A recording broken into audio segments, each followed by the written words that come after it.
the Finance Bill 2024. And Honorable Speaker, because I have seen the CS of National Treasury bring in a number of proposals that were very good proposals that were carried in the Finance Bill 2024, Honorable Speaker. We went out to collect views of the public through the public participation exercise that the member for Molo, the Honorable Kimani Kuria, spent, I think, close to 14 days seated in County Hall, listening to Kenyans. And Kenyans came in their numbers to give their views. They said they do not want taxation on bread. They said they do not want to see taxation on motor vehicles.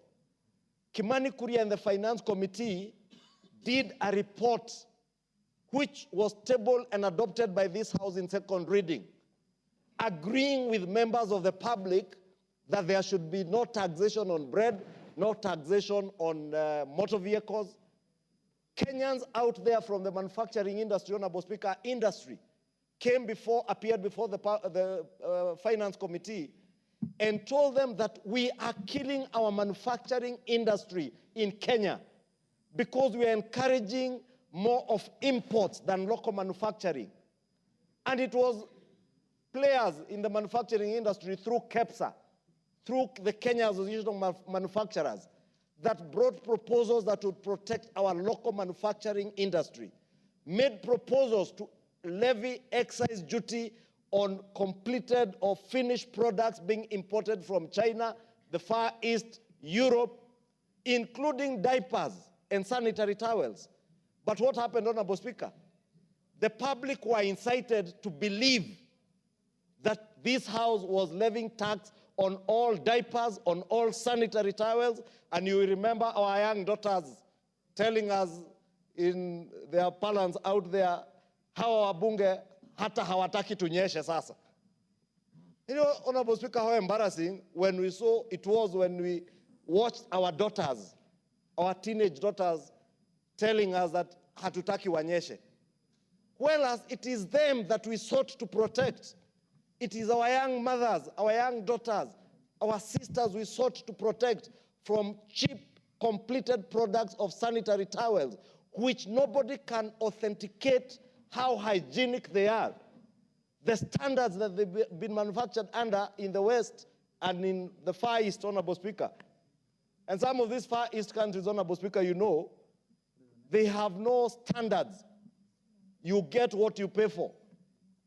And it is that we sought to levy excise duty on, so that we protect that local manufacturer who is manufacturing sanitary towels in Mlolongo, another one in Ruiru, another one in Juja, another one in Nakuru, Honorable Speaker. It is the farmer in Western Kenya and Luo Nyanza, and parts of Nyanza, Honorable Speaker, that we sought to protect, who has now been given cotton seed, BT cotton seed, to produce cotton for the value addition of these manufacturing industries, Honorable Speaker. It is the Kenyan youth who are on the streets we sought to protect, to create jobs for them in those factories here, Honorable Speaker. But what did we do? We were told, reject. We rejected, we lost jobs. We rejected, we exported jobs to the Far East. No wonder, Honorable Speaker, today, when CS Mutua announces 3,000 jobs in Qatar, 30,000 Kenyans turn up at KICC. I want to plead with the Kenyan people, and more so our fourth estate, Honorable Speaker. Let us be responsible in how we communicate to our people, because we end up misleading our people, and at times even us as political leaders, we are guilty, because we end up saying what we think is popular with the public, but not what is right. And I've said here, Honorable Speaker, before, what is right is not necessarily what is popular, Honorable Speaker. Constitution against the legislative or the tax proposals being made vis-a-vis the interest of business people who are importing cheap products that endanger our women, our young girls, Honorable Speaker, and it is only these honorable men and women in this House who can do that. Therefore, in conclusion, Honorable Speaker, let me inform the minority leader that indeed the Office of the Attorney General is in the wee hours of finalizing on the Public Participation Bill, a substantive bill that now, even further informed by what the Supreme Court has said, will guide our public participation exercise moving forward, Honorable Speaker, so that we do not find many of the statutes that we enact into law in this House and in the other House, Honorable Speaker, being rendered unconstitutional on the basis of public participation. With those few remarks, Honorable Speaker, let me conclude by commending the honorable ladies and gentlemen in the Supreme Court who rendered that judgment that was very well informed, and we can now comfortably say that that Supreme Court has men and women, Honorable Speaker, who weighed in on the issues that will guide our country very well moving into the future. Thank you, Honorable Speaker.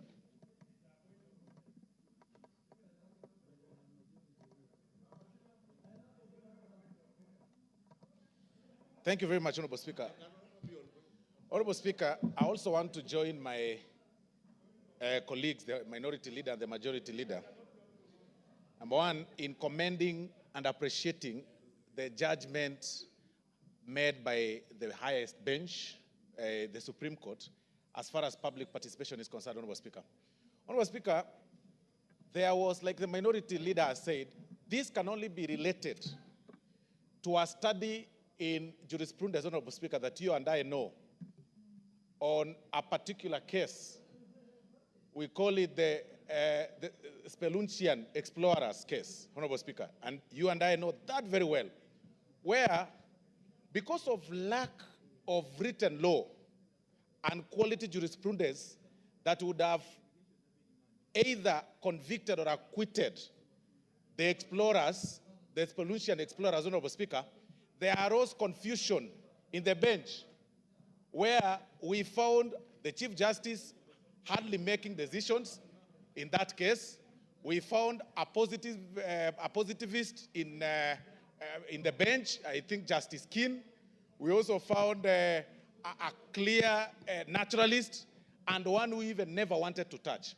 This question of public participation, Honorable Speaker, has brought a lot of confusion within our high courts and within our courts, Honorable Speaker, where one judge's view in the high court in Kajiado, another judge's view in Kisii, another judge's view in Kerugoya, another one in Mombasa, and another one in South Mogrango. Very soon we'll get a high court in South Mogrango. We are lucky to have a magistrate's court so far. Honorable Speaker, when you read such laws, you will then be left wondering, and this House will be left wondering, which particular judgment would you, want to refer to when creating your own jurisprudence in terms of making the public participation worthwhile, Honorable Speaker. And that is why it is very important for this Supreme Court to have come with a clear distinction on what this House on what this House ought to do in terms of public participation. Because, Honorable Speaker, I was mesmerized by definitions of what a quality. You know, I read one judgment that said what was a quality public participation. The parameters one created. You know, what we are suffering from, Honorable Speaker, is actually what I would call judicial activism, where some people, and I say this with tremendous respect to members of the judiciary, where some members of the judiciary, Honorable Speaker, decided to be activists and populist, start making populist decisions. In fact, you'll even be, you'll be forgiven if you actually predict the outcome and then it comes exactly as it is, because you would see conversations on social media on how a judge would interpret this public participation direction, and the following day when you read that judgment, it is as exactly as it was written by some people on social media. I mean, this is mere judicial activism, Honorable Speaker. And the direction the Supreme Court has actually given us as far as public participation is concerned, it is a right jurisprudence.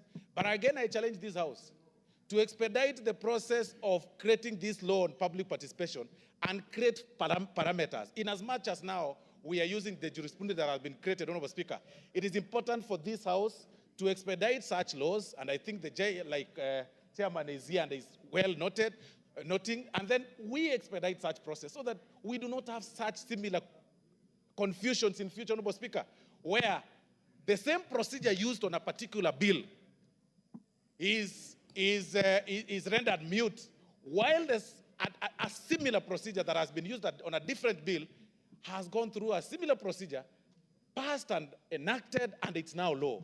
That kind of confusion, Honorable Speaker, couldn't be explained. We had lost quality on making our jurisprudence in courts, and we really must commend the honorable judges for coming up with such very serious directions as far as this jurisprudence is concerned. Thank you very much, Honorable Speaker. Justice and Legal Affairs Committee. Thank you very much, Mr. Speaker.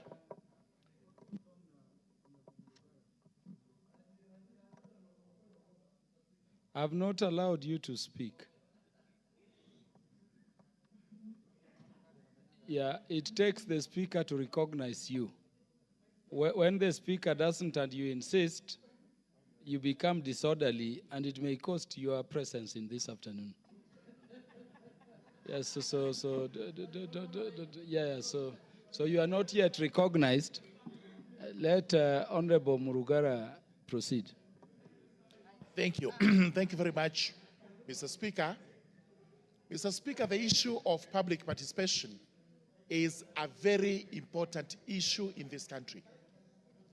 And we allowed the Supreme Court for the interpretation and the guidance it has given to the House and to Kenyans as regards what exactly is public participation and to what extent should this House consider views collected from the public during public participation.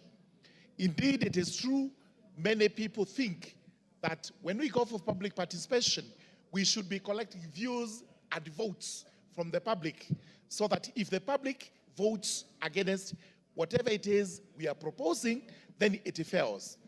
Nothing is far from the truth than that, because the fact remains public participation is purely to ensure that our public is well informed as regards the legislative proposals we have here or whatever action Parliament is taking, so that the public does not plead ignorance at any time.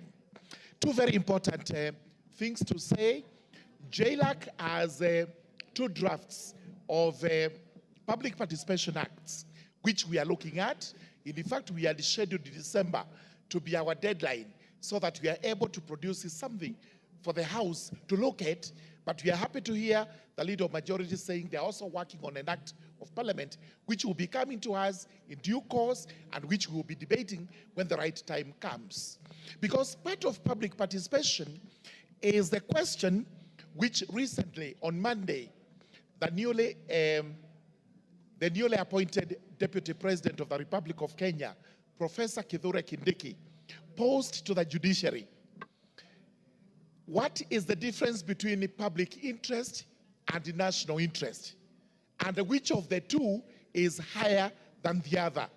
Because as far as public interest is concerned, and that goes with the public participation, there may be an element of mobilization towards rejecting a popular idea of the government. Is that what you should be calling public participation and the public interest? Or we should be looking at the bigger good of the country, what is beneficial to the country, and we should be carrying that as actually what entails public interest. All this is going to come before the House. We have to prepare ourselves so that we can enact one of the best laws in the country, guided by the judiciary, so that we produce an act of Parliament on the public participation, which is acceptable across. Thank you very much. Honorable Kimani Kuria, you want to speak to this? I hope you are not laying. Okay. So, Honorable Chair, Honorable Speaker, I want to join my colleagues in celebrating the Solomonic wisdom of the ruling by the Supreme Court of the Republic of Kenya. Honorable Speaker, the reason why the finance bills for the last 2 years have become a subject of discussion in the whole country is because the Departmental Committee of Finance and National Planning made a deliberate decision that we would engage members of the public to seek their views and to have their voices heard on the matters that are going to affect their lives and matters that are going to affect our economy, Honorable Speaker. I, however, noticed, Honorable Speaker, that during the process, perhaps what we should have started with was civic education on what is a lawmaking process and how is a lawmaking process done. Because, Honorable Speaker, we saw even very educated people display their ignorance on the process of lawmaking. Honorable Speaker, I dare say that we had one of the most progressive reports that the Finance Committee of Finance and National Planning Committee tabled in this House, and this Honorable House approved at the third reading. The issues that members of the public were raising had sufficiently been addressed in our report. And how we are finding now, Honorable Speaker, now, is that those matters that should have been passed in, for example, reducing the weight of taxes on payslips by making these statutory deductions like SHA and housing levy become tax allowable for payee, were matters that we had considered. Honorable Speaker, we have thousands, if not millions of Kenyans that were locked out of tax amnesty, a matter that we had considered and extended the tax amnesty to next year, where we are saying you pay your principal tax, or you have a commitment to your principal tax, and you have your interest and penalties all forgiven. But, Honorable Speaker, these matters were left, and we are hoping that as we consider several other legislative proposals that are coming to this House, that both the House and the members of the executive should consider civic education. And I'm happy because even our civil societies and our activists and even upcoming politicians have now taken upon themselves to understand how laws are made in this country. Honorable Speaker, even as we had the previous discussion about the impeachment of the Deputy President, there were questions about comparing how the process of assumption of office of a Deputy President was compared to that of the President of Botswana. Honorable Speaker, the difference is we have our 2010 Constitution, we have several laws in this country that spearhead such a program. And until a time when we change our Constitution or we change those laws of Parliament, those particular statutes and laws, then that will be the procedure. And therefore, I'm urging Kenyans that during the various respective legislative proposals that are coming to this House, the bills that are coming to this House, let us follow our Constitution, let us follow our laws to do it according to the laws of the Republic of Kenya. And let us take time to understand the lawmaking process, because unfortunately, we have no shortcut, because we must adhere to our 2010 Constitution as passed by the majority of people in this country. I beg to submit, Honorable Speaker. As I will only give 2 more members the opportunity to comment, then we can go back to main business. The Deputy Majority Leader, to be followed by the Honorable Beatrice Elachi. Give me the mic. Honorable Speaker, thank you very much for giving me the opportunity. I want to weigh in what the Honorable Junaid has said about the ruling at the Supreme Court. Honorable Speaker, I want to say this, that the Supreme Court actually asserted the doctrine of separation of powers. The doctrine of separation of powers. The Supreme Court, what it has done is to say Parliament has work cut for itself, allow Parliament to do its work. The judiciary has work cut for itself, allow the judiciary to do its work. And I think this is a landmark ruling, Honorable Speaker, delivered by the Supreme Court. And this ruling will allow this country to move forward, government programs to move forward. Otherwise, the article on public participation became the Waterloo in the Constitution itself, because the Constitution could not move forward, implementation of laws could not move forward, because it was always taken back by the issue of public participation. Honorable Speaker, if you allow me to say this, the High Court has continuously abused Article 165, 3D1 of the Constitution, which says that the High Court has jurisdiction on the interpretation of laws, including whether the law is consistent to the Constitution. That Article 165, Honorable Speaker, has been abused by the High Court in such a way that they became a supervisor of the legislature. which is not the role of the courts in this country. The courts cannot be supervisors. They have been given the mandate in the law, Article 165, to check and interpret to the extent to find whether the law is actually inconsistent with the Constitution. And I want to say this. The separation of powers must be respected. Parliament must be given opportunity to work.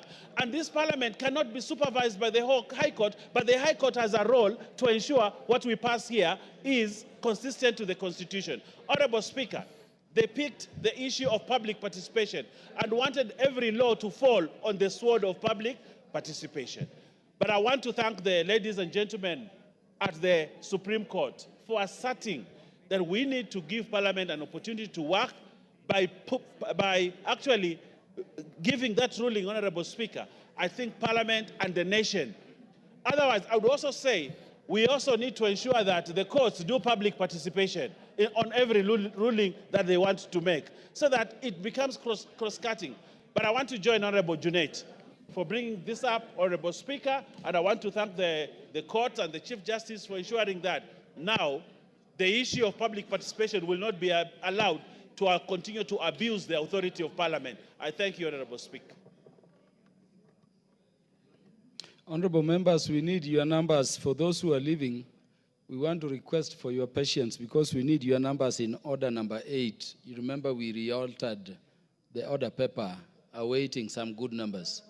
So may I request that we allow Honorable Beatrice Elachi to say something to this, then we go back to the orders which require your numbers. We ask for your patience to stay within. Thank you, Mr. Speaker. Mr. Speaker, let me also appreciate our minority leader for bringing this matter. Mr. Speaker, for me, I want to thank the Supreme Court because they've gone back to the act of the Supreme Court. That indeed the purpose of why we had the Supreme Court in this country and we really wanted as an aspiration for this country was which court will be there for public interest. And when you look at the objects of the Supreme Court Act, it is very clear, especially at C, that they need to develop rich jurisprudence that respects Kenyans' history and traditions and facilitate its social, economic, political growth. And Mr. Speaker, when you look at all the cases we've gone through, one of the things that the High Court has always disregarded is public interest. What is this good? You find that in a judgment, Mr. Speaker, this is the same arm of government that has already received resources, it has spent that resources, and then you nullify the whole bill. But you are an arm of government that is spending also. And then there you wonder, what just happened in our country? So for me, we have gone through a rough time of public participation. Until the last one of Kerugoya, we had to go now to constituencies.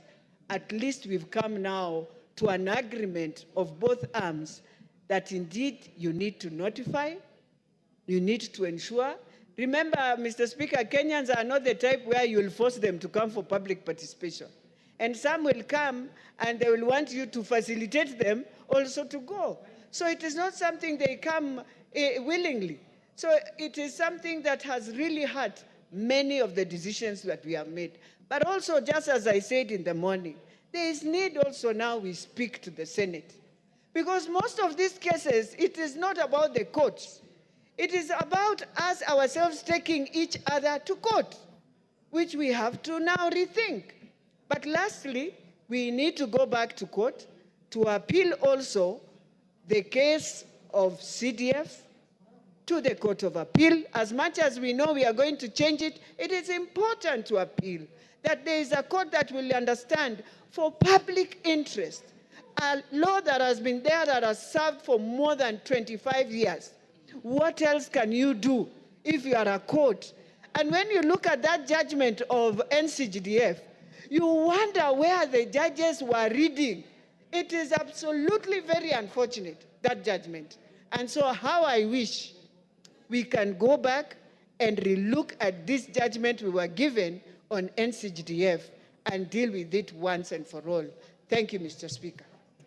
The Honorable Mwengi Mutuse.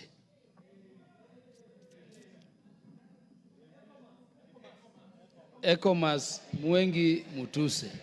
Thank you, Mr. Speaker, for the opportunity to contribute on the important question that has been brought by the Honorable Junet Mohamed. To my understanding, Mr. Speaker, Supreme Court is a court that is supposed to balance between philosophical, technical, and the political interest of a country. And if you look at the historical foundations of the creation of Supreme Court right away from America, you realize that it is a court that is supposed to create stability in a country. And therefore, for that particular purpose and for that historical understanding, allow me to join the rest of the members of this House in congratulating our judges of the Supreme Court in so far as balancing the philosophical, technical, and political interest in determining the place of public participation in our governance system.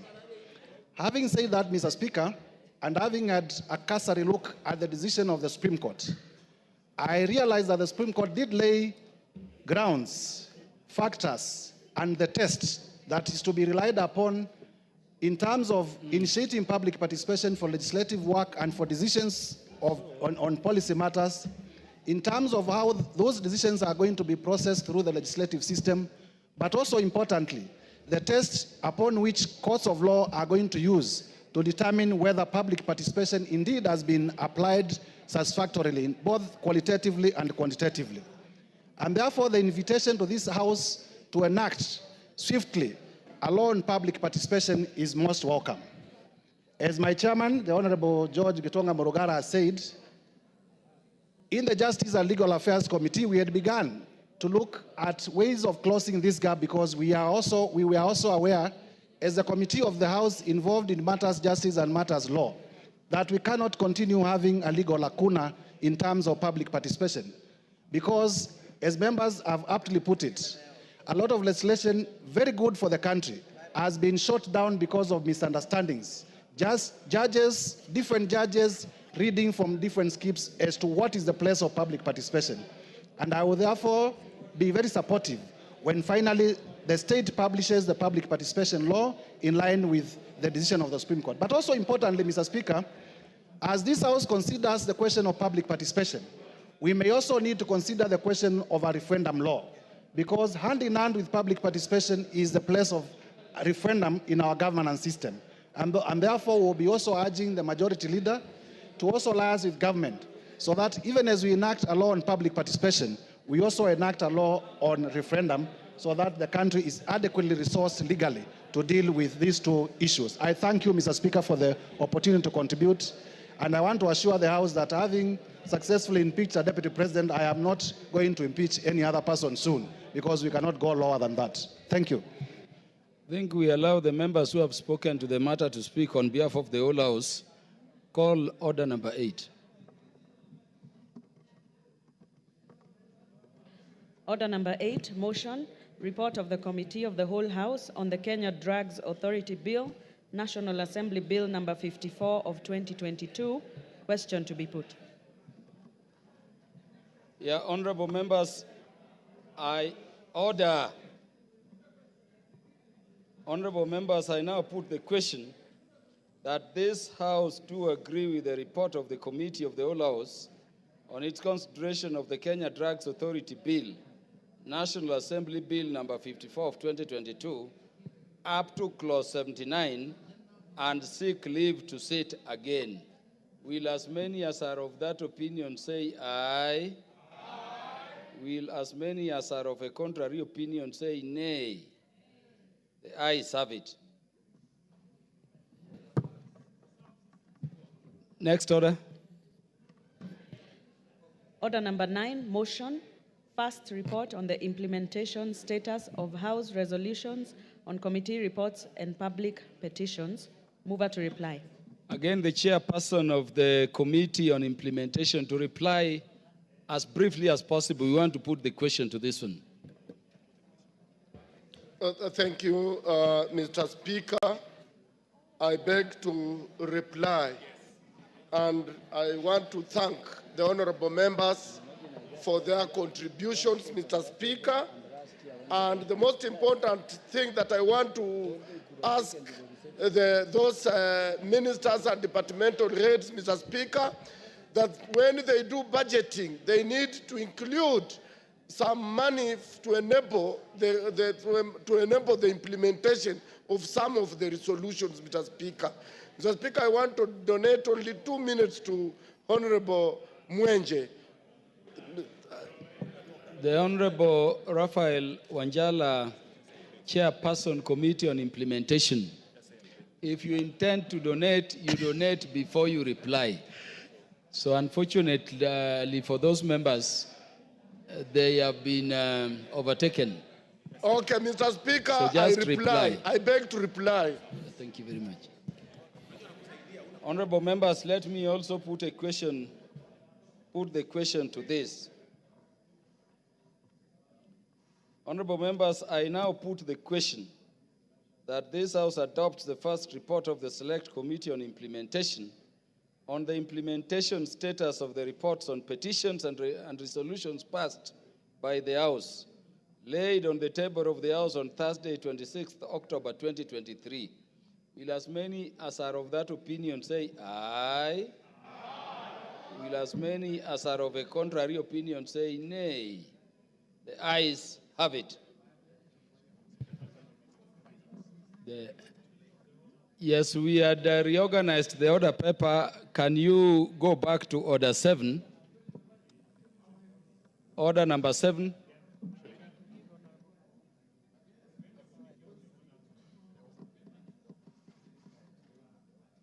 Yes, we pended the laying of order papers and some statements. The Chair, Departmental Committee on Finance and National Planning. Thank you, Honorable Speaker. Honorable Speaker, I beg to lay the following paper on the table of the House today, Wednesday, the 6th of November, 2024. The report on the Departmental Committee on Finance and National Planning on its consideration of the Equalization Fund Administration Bill, Senate Bill number 14 of 2032. Thank you very much. Please lay.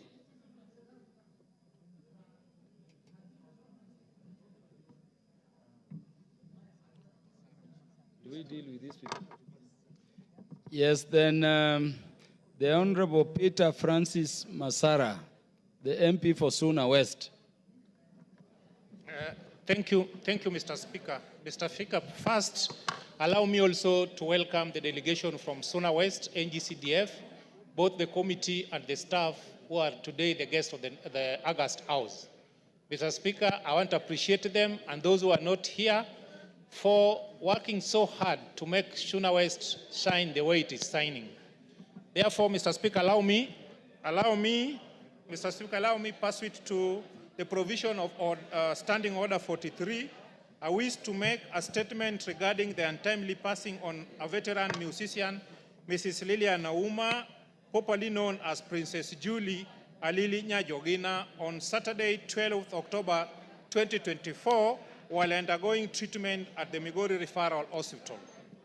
Honorable Speaker, the late Princess Julie was a veteran Luo Benga singer who hailed from Suna West and became popularly known for the viral song Dunia Ni Mbaya. The song, which became social national anthem, was used to create awareness regarding HIV/AIDS.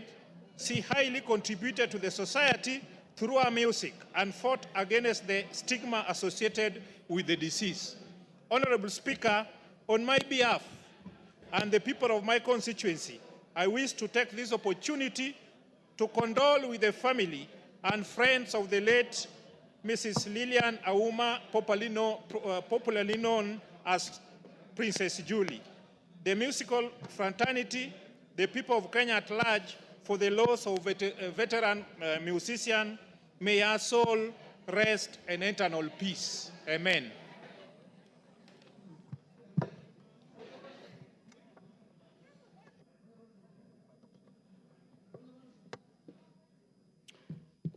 As the minority leader.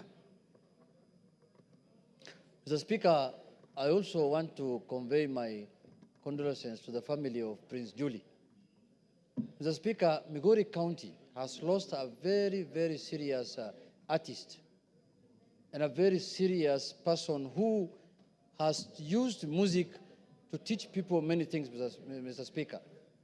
Mr. Speaker, as you are aware, Prince Julie, at the height of her career, when Kenyans were faced with the scourge of HIV/AIDS, Mr. Speaker, she came up with a set of music that has taught people how to behave and how to make sure that Kenyans live in a manner that they can stay away from that kind of disease, Mr. Speaker.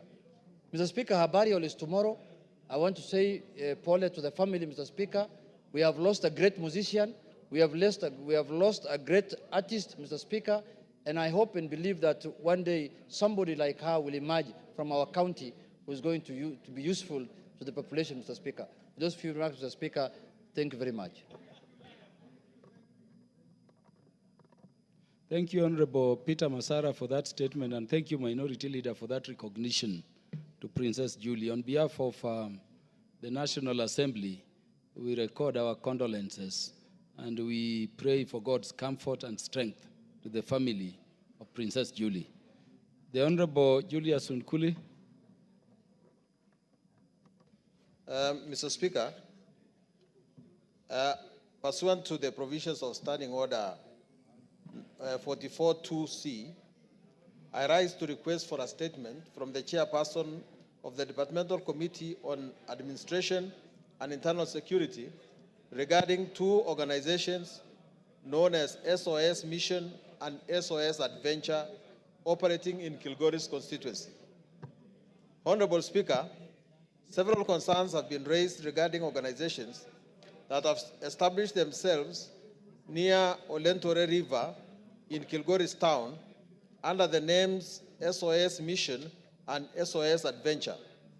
It is unclear whether these two entities are distinct or are a single organization. At present, the majority of their employees appear to be foreigners. The organizations operate numerous heavy commercial lorries and other vehicles. Additionally, they have constructed a large warehouse and taken up premises to operate a restaurant.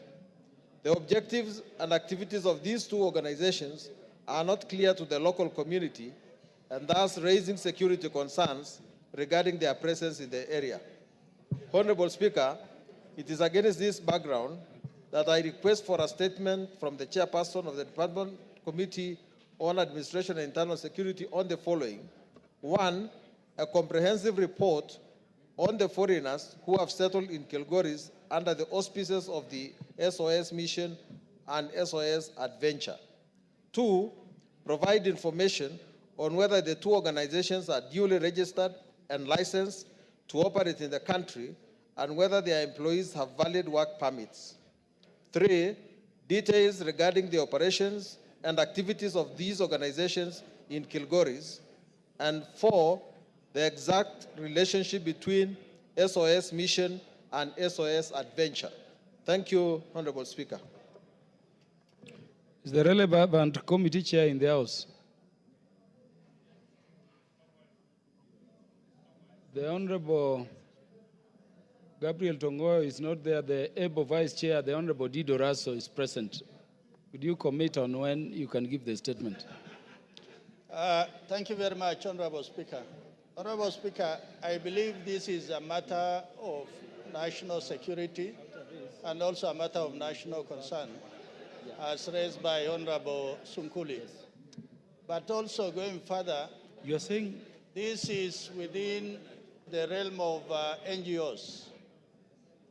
Most likely, they might have been allowed to operate in Kenya by NGOs, but within 2 weeks, we'll be able to give a brief back to the House, Honorable Speaker. Thank you very much. Honorable Julius Sunkuli, you're satisfied by the commitment, no doubt. Yeah, of course, the 2 weeks, but I'm not looking at it from the NGO angle. I'm looking at it from the security angle, because these are people we don't know what they are doing, and 2 weeks is good time to do the research. So thank you for indulging the committee to that extent. The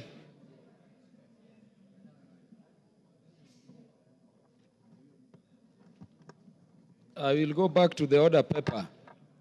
As a response to the statement request by Honorable Mohamed Ado, the Chair, Departmental Committee, Agriculture, Livestock Development. Do you have the response?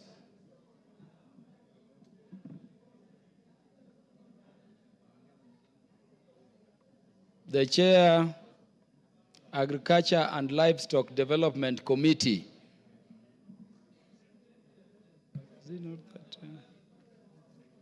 Is the Vice Chair, Agriculture and Livestock Development Committee in the House?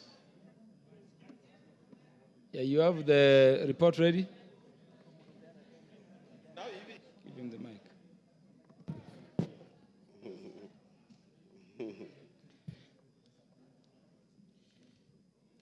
Yes, Mr. Speaker, I have a statement regarding the status of the strategic promotion and development of dry land agriculture in Kenya. Is Honorable Mohamed Ado in the House? Yeah, good. Yes, we have a response to his statement. And the general overview of agriculture sector, dry land agriculture in Kenya is vital for enhancing food security, improving livelihood, and promoting sustainable development in arid and semi-arid areas. Over 75% to 80% of Kenya land is classified as dry lands. As initiatives focusing on this sector have been essential for addressing challenges posed by climate change, land degradation, and population growth. Number one, policy and strategic plans aimed at promoting dry land agriculture in arid and semi-arid regions, and clear framework, if any, to guide investment and interventions, including the development of water infrastructure for irrigation purpose. The response from the Ministry of Agriculture and Livestock Development has developed the following policies and strategies to promote dry land agriculture. Number one, National Agriculture Policy. The National Agriculture Policy aligns dry land agriculture initiative with the Kenya Vision 2030. Number two, Agricultural Sector Transformation and Growth Strategy. The strategy emphasizes the sustainable agricultural practices that enhance food security through transformation of agricultural sector for growth. Number three is climate change policies. These policies integrate dry land agriculture into national climate change action plan, the Kenya Climate Smart Agriculture Strategy, the Climate Smart Agriculture Implementation Framework, the Climate Smart Agriculture Monitoring and Evaluation Framework to enhance resilience to climate impacts. This includes promoting adaptation with mitigation benefits, strategies, and sustainable land management. Strategy number four is financial support and investment. This is done through public-private partnership to implement or to invest in infrastructure and technology for dry land agriculture. This includes access to credit facilities and insurance products tailored to farmers in dry land areas. Number five is research and development. Agricultural research institutions are supported to do research focusing on local or locally unique challenges and opportunities within dryland agriculture, fostering innovation and development of locally adopted solutions. Number six is social safety nets and food security programs.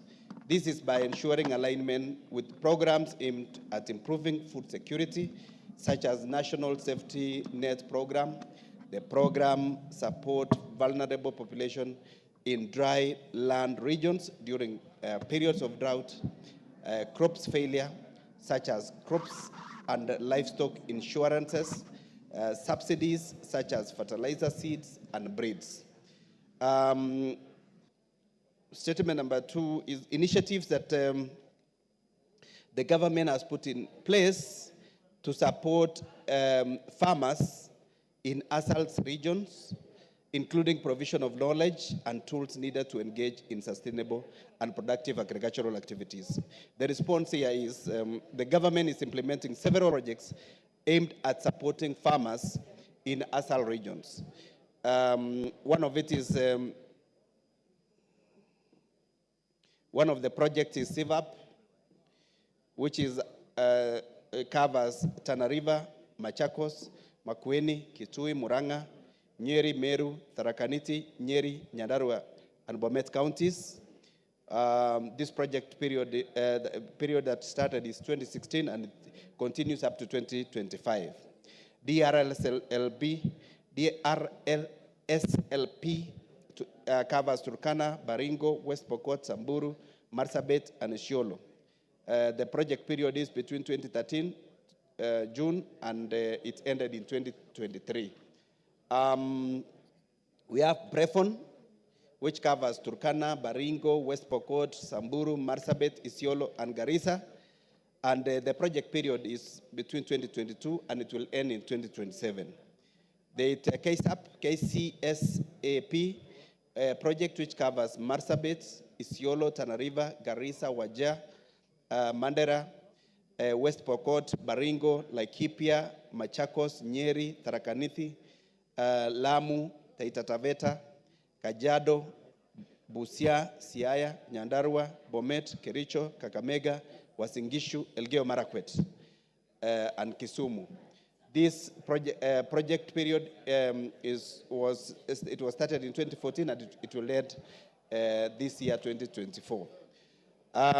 Statement number 3 is specific steps being taken to address the challenges of water scarcity, poor infrastructure, and high cost of accessing input in dry land areas, particularly roads, water supply infrastructure. And the response is as follows. The challenges are addressed by implementing the following projects: soil fertility, soil and water management, irrigation and drainage management, agroforestry systems, and bioenergy systems.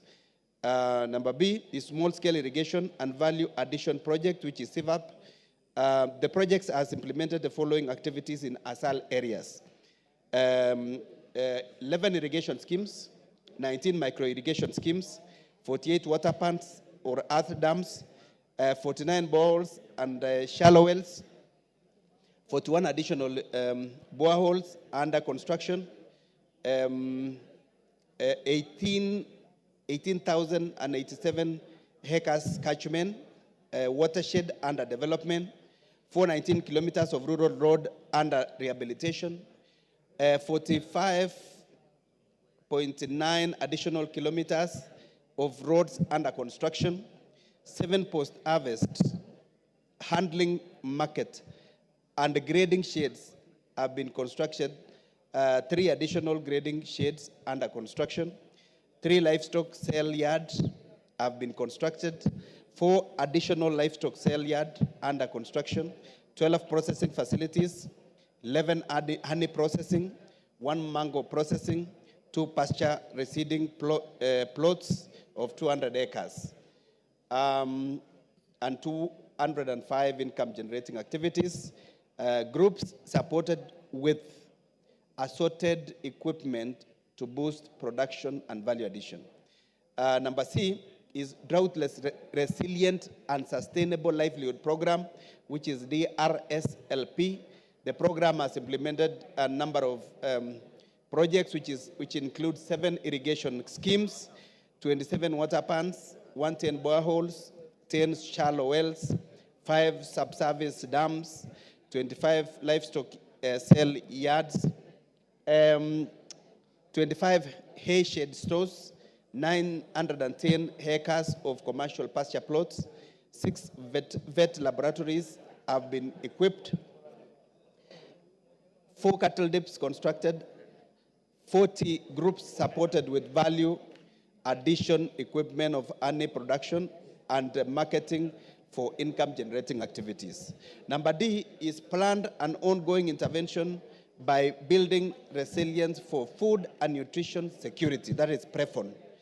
They've actually been able to do 28 water pumps, 28 boreholes, 28 shallow wells, 28 subsurface dams, 21 livestock market upgraded and equipped with disease surveillance, 14 livestock market under construction, 28 fodder banks, which is 16 fodder banks under construction, 7 pasture demonstration plots, 7 irrigation schemes, 7 irrigation water users association formed and strengthened. And number 4 of the statement sought is provision of a report on the current agricultural policies that align with National Development Agenda, particularly Vision 2030 and the Big Four agenda with respect to and how the government intends to balance investment between wetland areas and dry land regions to ensure equitable and sustainable agricultural growth across the country. The response is the agriculture policies that align with National Development Agenda are 1, Agricultural Center Transformational and Growth Strategy, ASTGs, Kenya Climate Smart Agriculture Strategy and its implementation framework, and Agriculture Mechanization Policy. And that's the end of the statement, which was sought by Honorable Mohamed Ado. Response to that particular statement. Thank you, Chair.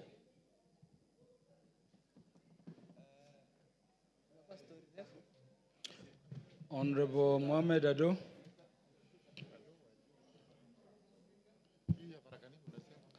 Thank you very much, Honorable Speaker. I really would like to thank Honorable Brighton Yego for attempting to answer the questions I had put. That is not the statement I had sought. What we have is a very shallow, very, very shallow statement that does not meet the requirements of what I had requested. What we got from the honorable member is just an enumeration of probably what the Ministry of Agriculture has done in different parts of the country. Honorable Speaker, 80% of the landmass of this country are in the arid areas. Yet we have continued concentrating agriculture only in the wetlands. And I also refuse the notion that terms Nyeri, Nyahururu, Meru, Bomet, Muranga as arid or semi-arid lands. So I am totally unsatisfied with the answer that's been provided by the ministry, because all these projects that have been enumerated here, we are seeing 11 irrigation schemes, 19 micro-irrigation schemes, 48 ponds and earth dams, 49 boreholes, and so many other figures. And they're not saying exactly where these projects have been initiated.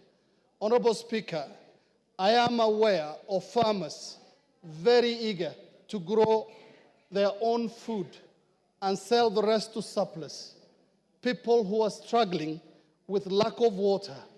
They have the land, they have the human resource, but they have very little help, not from the county governments and not from the national government. And that is why I brought that question to the floor of the House. I'm deeply unsatisfied. Thank you very much.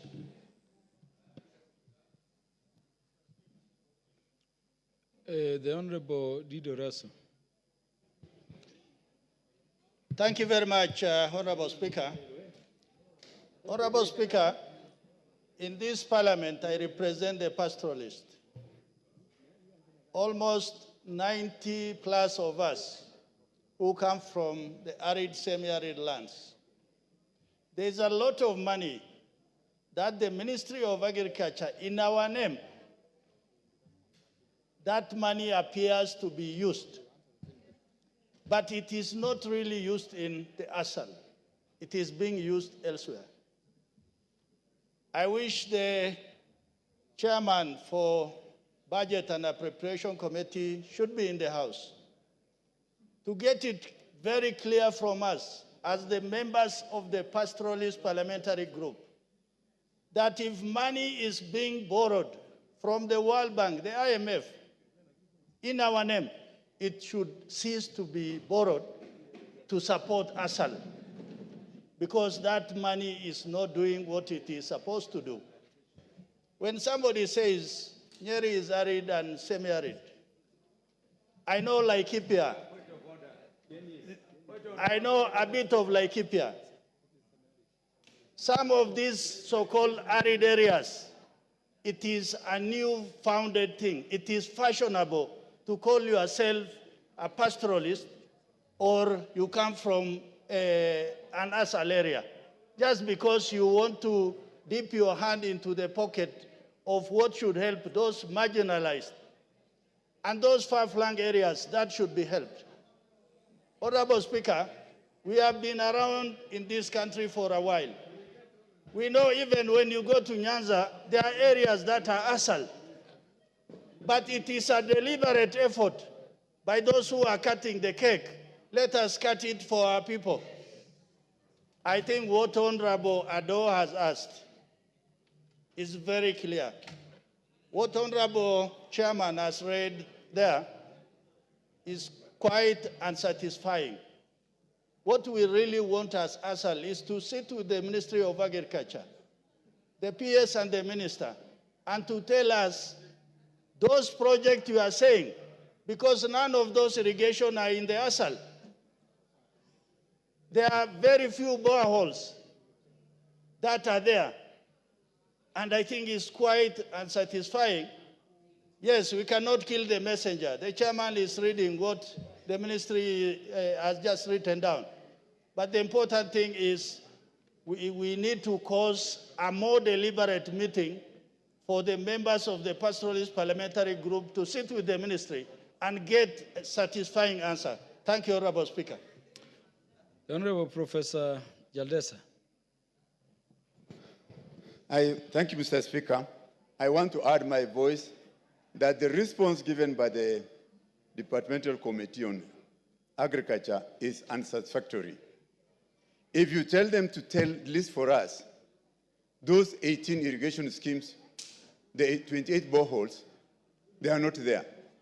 At least they are not in the ASAL areas. So when you are given a report to come and you struggle to read it in Parliament, you need to have said, actually you need to have read and convinced yourself that what you are reading to the House is something reasonable. And unfortunately, Mr. Speaker, there are many people who don't live in ASAL areas, arid and semi-arid, but because they want to take advantage of the affirmative action which was there in the Constitution, everybody wants to claim that they are in ASAL. That's why you talk of Bomet being in the ASAL, Nyeri being in ASAL, Muranga being in ASAL. What ASAL is there in Nyeri? Have you seen actually an arid and semi-arid land in this country? Why should people who are living in good areas, climatic condition, want to claim that they are also in ASAL so that they can benefit the little that was meant to have been allocated to the people who have been marginalized from 1965 by sessional paper of 1965, sessional paper number 10. You want to continue to reap on the little benefit that we were supposed to get in the 2010 Constitution. So, Nyeri town cannot be ASAL, and I don't know why the tallest man wants to talk about these things. So, Mr. Speaker. The Honorable Anthony Madenge, I hope you are not insisting that Nyeri town is an ASAL. What is out of order? The Honorable Jaldesa. Honorable Jaldesa, just take your seat so that you can. You are Mr. standing Speaker. under wheelchair standing order provision. Mr. Speaker, order number 95, standing order number 95. Mr. Speaker, the Honorable Jaldesa cannot come in this House and pretend that the classification of ASAL is based on his definition. It is a well-documented policy in this country. Nyeri, Kieni constituency, which is 52% of the county, is ASAL. And in case he has not gone there, he passes there on his way to his constituency. I have offered to give him a tour. The Honorable Anthony Madenge, that is a point of argument.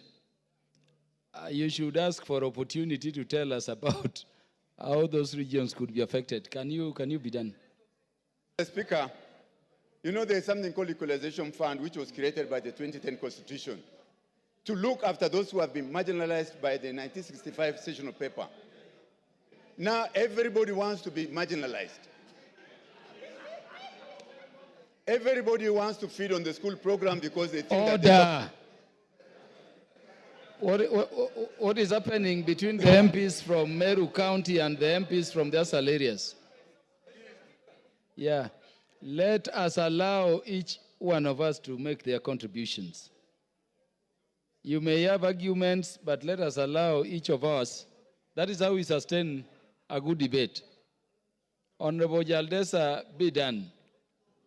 So, Mr. Speaker, there are areas which have been suffering from hardship from the time, and they have been categorized as hardship areas, and people working there have been given hardship allowance. Those are actually the hardship, the ASAL areas. Now, even when everybody, even the ones from Kisii, because they get too much rain, they say they are in hardship. So let us be fair. The drought, the programs which were said, the programs which have been listed. The Honorable Rindikiri. Order. Honorable Rindikiri. Honorable Rindikiri, you are running afoul of our standing orders. You can consult at a tone that allows us to debate. Be done, Honorable Jaldesa. Thank you, Mr. Speaker. And don't be bowed or cowed. I was personally asking myself why Homa Bay Town constituency is getting 6 million equalization fund. Yes, so don't be worried. Make your points. Because when you make them, members can resolve better for the good of the entire country. So, Mr. Speaker, let us be sympathetic and considerate to the people who have been marginalized and have suffered hardship of all forms since independence, so that the rest of us, if there are those 28 boreholes, we want to know exactly where those boreholes are. If there were fodder farms and whatever they are, we need to know exactly where those things are so that people know that we have benefited. But when it's on the paper and people have a tendency of using this money on paper. Honorable Jaldesa, you have 10 seconds. Okay. So with those things, I think the report which was given by the committee is unsatisfactory, and I request through you, Mr. Chair, the Speaker, that these people will give us a better report on the question that were asked. Thank you. So before we give final directions, let me allow the Honorable Keinan, because of rank, and the Honorable Beatrice Elachi to tell us how Nairobi is an ASAL after that.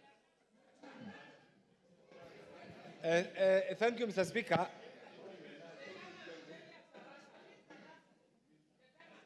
Mr. Speaker, I want to empathize with the Honorable Mohammed Ado for bringing this very important question. But equally, I also appreciate the answer brought by the Honorable Yegon. And you can see, Mr. Speaker, the confused role of a member of parliament in this constitutional infrastructure which is clouded, which doesn't make sense at all. We're asking a question to our honorable colleague, The honorable colleague is disadvantaged because he's denied the right information by those who are tasked with this, that is the minister and the PS.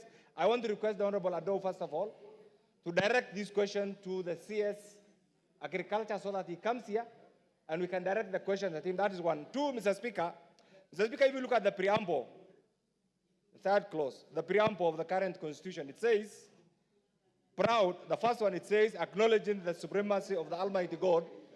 I don't know whether you can request the members to consult. The Honorable Anthony Oluoch and is that Honorable Charles Nguna?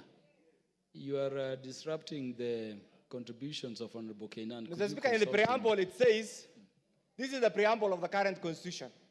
We, the people of Kenya, acknowledging the supremacy of the Almighty God of all creation, honoring those who heroically struggle to bring freedom, and this is the word, freedom and justice to our land, proud of our ethnic, cultural, and religious diversity, and determined to live in peace and unity as one indivisible sovereign nation.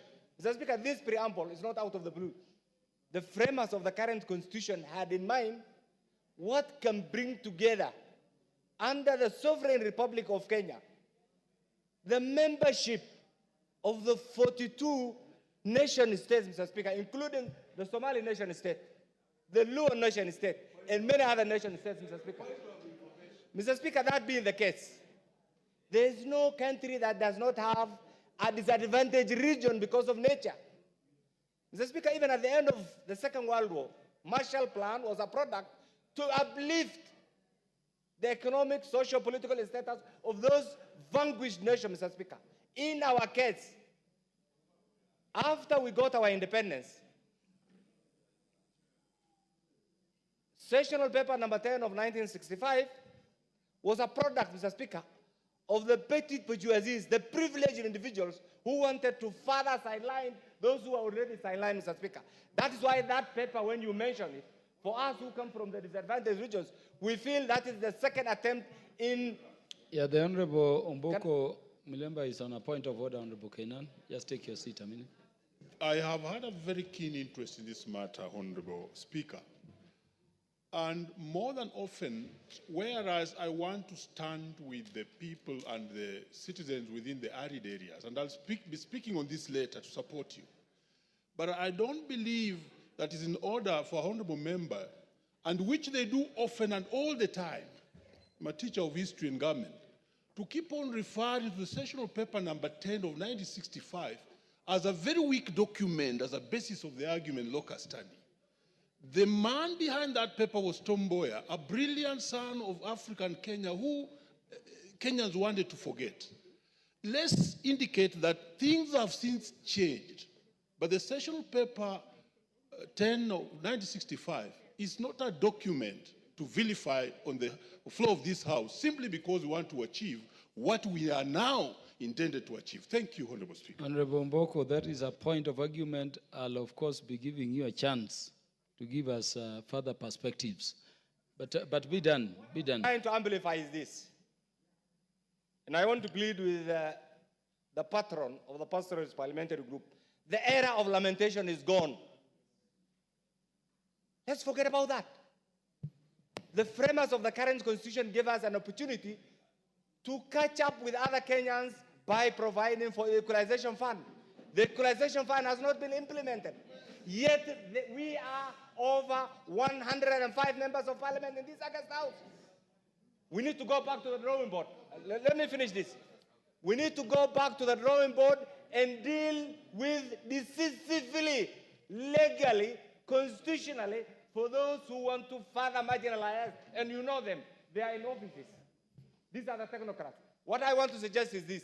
Under the leadership of the Pastoralist Parliamentary Group, this is a very important issue. We will not allow to go to the next decade under this marginalization. So what I want to say is this, Mr. Speaker. This question, the Minister of, I am in receipt of a document. It's not only the Minister of Agriculture. In fact, irrigation is not defined. Irrigation, livestock. If you go to both the Bretton Woods institutions and the World Bank, Mr. Speaker, one of the things that you will realize is that all funds directed, and I want Honorable Ado to hear this, all funds meant, Mr. Speaker, for the disadvantaged region are being diverted by the technocrats. It is not the mistake of the members of parliament, it is the mistake of the technocrats in the ministries. So I want to suggest, Mheshimiwa Ado, bring a motion, we censure that person who is in charge of this particular phenomenon, bring a motion, bring a question so that the minister can be taken to task. And equally, we need also to amplify our role, because I feel so sad today that, Mr. Speaker, you are around. Let me repeat this, and this will be my final comment. Under the current constitutional infrastructure, there were 3 contending groups, actually 4, and you fit in one of them. One group wanted a pure parliamentary system, and you know the component. Another group wanted a pure presidential system. 2 other groups, another group wanted devolution, and finally, those who are disadvantaged, we said, can we have equalization and devolution? These 2 are not working today. We need to go back to the drawing board and address our challenges within the Constitution, so that never again shall we be at the mercy of a particular individual. We will not claim to be marginalized again and cry for the mercy of individuals who are not better than us. So I want to resist. That is not the approach. Let us deal with the technocrats who want to use through their cocoon approaches to further marginalize, so that they remember also in this modern day Kenya, Mr. Speaker, I shall not, my rights will not be at the mercy of any individual. Yes. The rights of my conscience should not be at the whim of any individual, Mr. Speaker. It should be God-driven right, it should be constitutionally placed, constitutionally driven, and constitutionally centered rights, Mr. Speaker. And that's why the framers were very generous. So I want to believe with you, colleagues, my patron here, and other colleagues, can we have a crisis meeting to address this and dissect the budget, and I will repeat this. The budget phenomenon is being used to further marginalize regions, and agree that every Kenyan has the right to get a portion of the national cake. It is not a favor. It is not a privilege. It's not something that will be going to the offices to go and demand for this. So, Mr. Speaker, will be demanding. Bring that more report, bring that question to the floor, and certainly we will take those individuals to task. Thank you, Mr. Speaker. The Honorable Beatrice Elachi.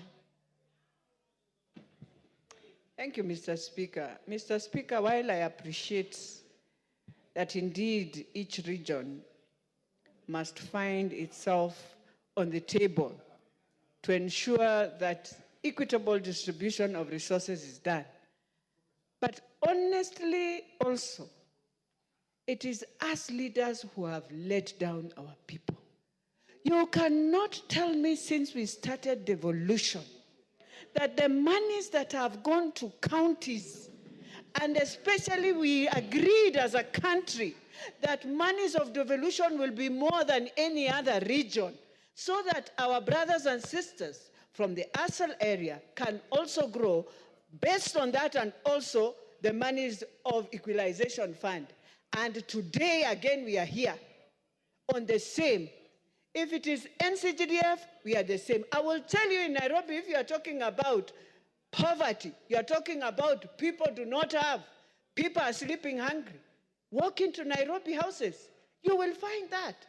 But for us to always close our eyes and assume that it will be always business as usual. Mr. Speaker, very soon we shall be telling ourselves here, every constituency must have a shareable from this division of revenue, so that we see this development we always talk about. So I just want to tell my brothers, your governors have also failed you. They need to have developed this area for the last 14 years, Mr. Speaker. I don't support this, Mr. Speaker. This was a request for statement. We neither require support or opposition to it. And I think we have done enough with it. Honorable Sarah Korere, what is burning so much? I've only allowed this because the matter is important, but I want to give directions on it.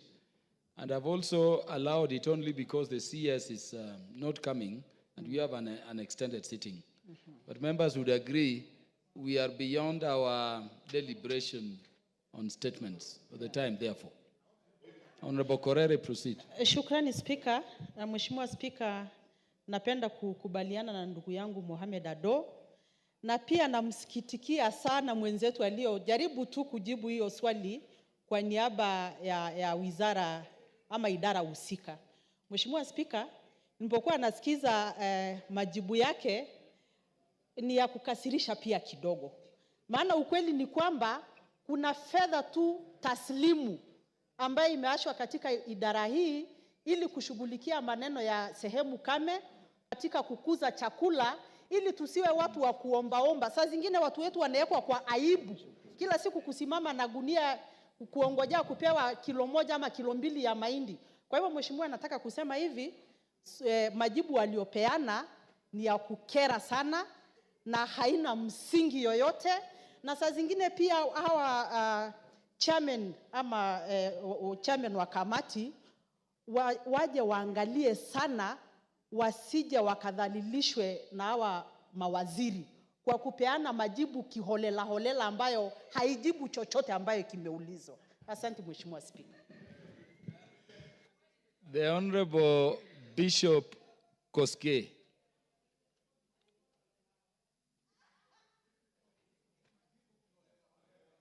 Thank you. Thank you, Mr. Speaker. On the issue of ASAL areas and marginalization as a theme since independence, I think it is about time, Mr. Speaker, we revisit the definition of the terms we have used over time. This country, after 60 years of independence, and even after, through our constitutional guidance as established by Article 204 of our Constitution, where the Equalization Fund was domiciled, it is about time that we think ASAL areas could be even richer than all other parts of the country. 88% of the land mass underneath, Mr. Speaker, we got natural resources which needs to be exploited into the interest of our people. In fact, we have minerals. So we need to improve from 0.5 just for sinking boreholes and doing these mitigative projects, Mr. Speaker, into real survey of our natural resources lying underneath. In fact, in marginalized areas and in ASAL areas, got wealth that it has, in estimation, you will find it can run the economy of this country more than 100 years to come. We have oil, we have minerals of any kind, and some people have gone into those areas for what you call speculation and bought land and privatize it because they know that it is quite rich. We would like to redirect these particular resources of 0.5 and enhance it even better and use it in discovering what can help our people from the ASAL areas.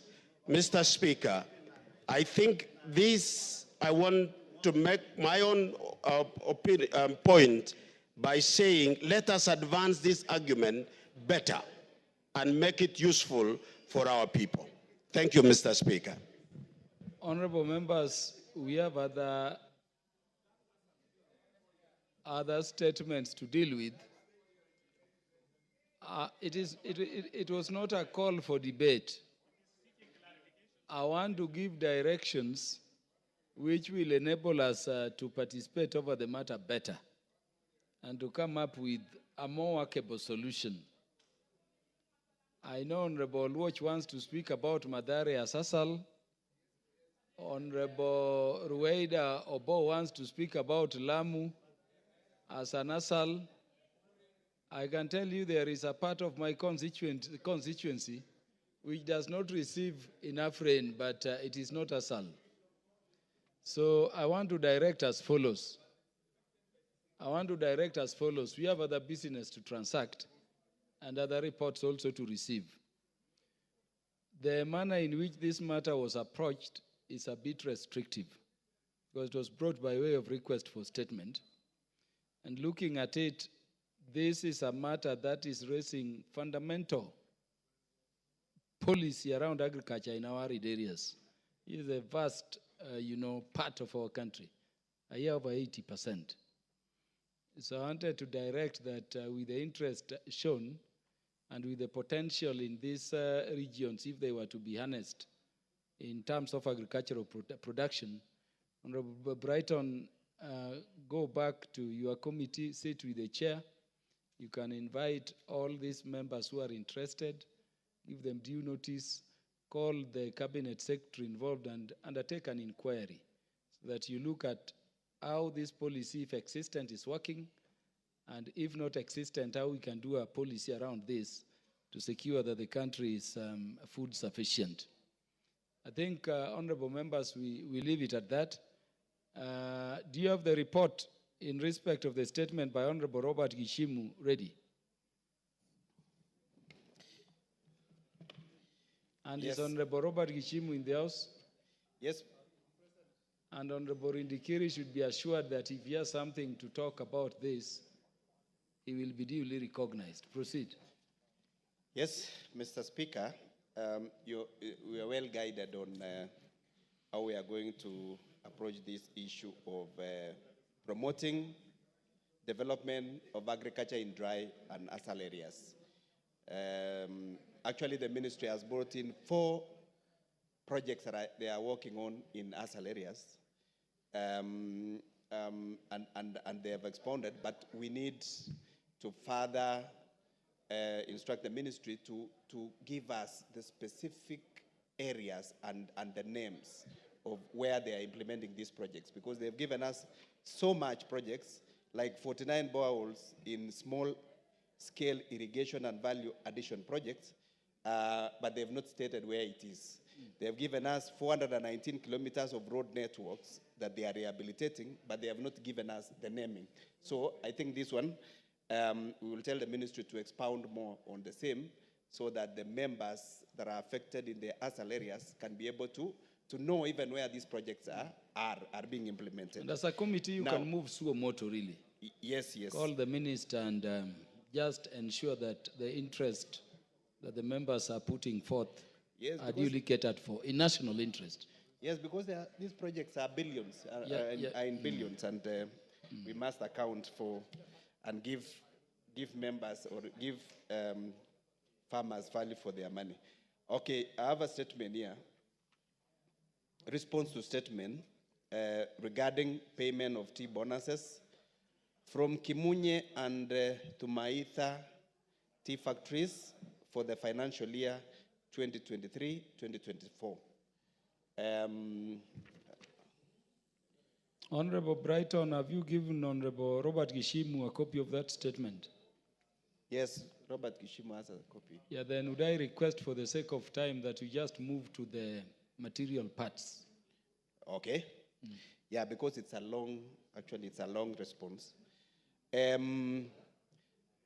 Response number 1 concerning Kimunye and Tumaitha tea factories, the discrepancy with regards to bonus. Tea bonus is a second payment to tea farmers payable at the end of each financial year. And every month, the tea farmers in Kimunye and Tumaitha tea factories are usually paid an initial amount of 25 shillings, which is an advance against their green leaf delivered, since the proceeds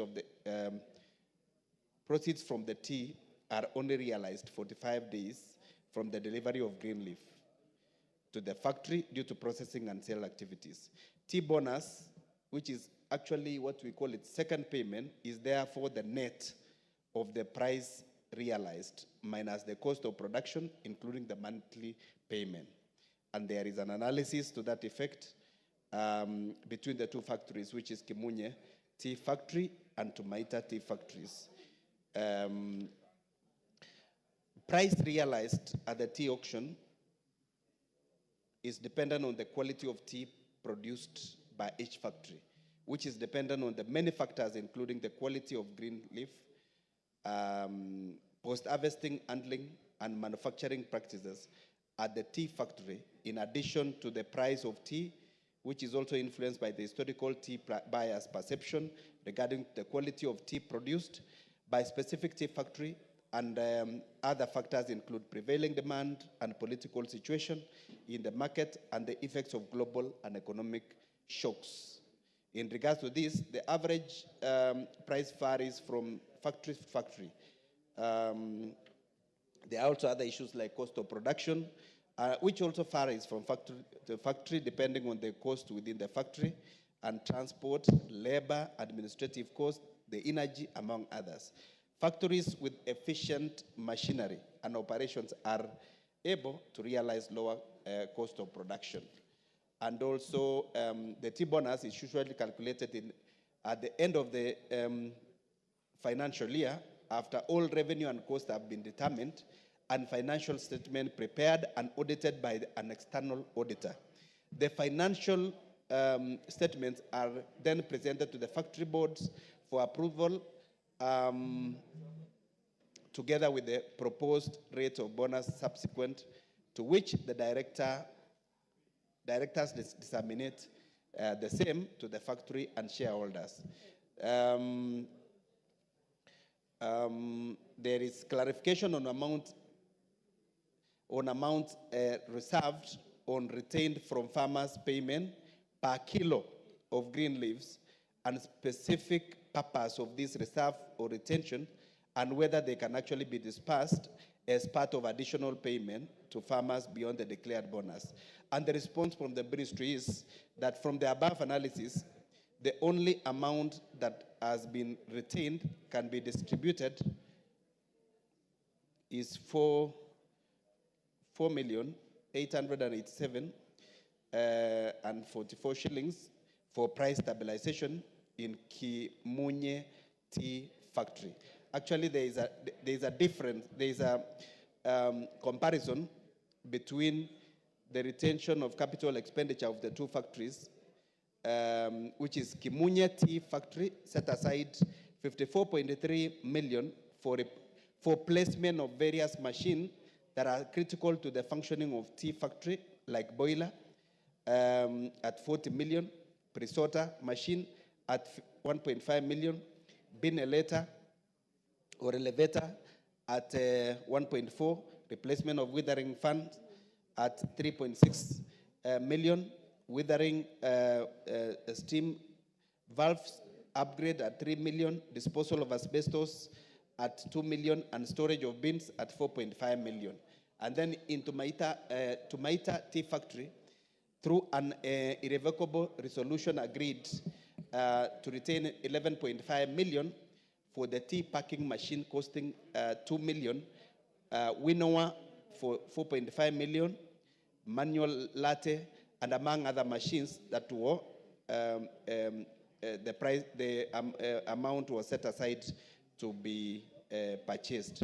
Proposed dividend relates to the returns to the holders of commercial shares in accordance with the articles of association. Yeah. Retention of price stabilization of Kimunye Tea Factory is a provision to cover for future negative price fluctuations of the factory teas in the market.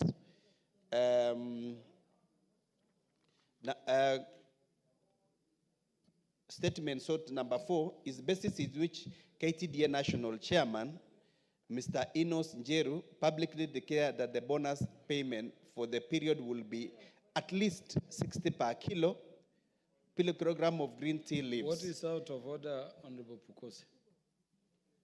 I don't want to disrupt the presentation by the Deputy Chair Agriculture, but Honorable Speaker, you gave a directive that he just goes into the material in terms of response, because the Honorable Member has read, and therefore I thought, Brighton, you could restrict yourself to the guidance of the Speaker. Brighton, why don't you go to the specifics in terms of the statement requested? I was in a parliament, honorable members, in Philippines, and where a report or a statement has been given to the member seeking it and they are satisfied, it is just passed. Where a member has something to raise further, the member indicates before the statement is called by the House. So why don't you just go to the specific responses straight away so that we save time? Thank you very much, Mr. Speaker. You know, sometimes the farmers are following this matter of discrepancy between the bonus between different factories of KTDA is a thorny issue.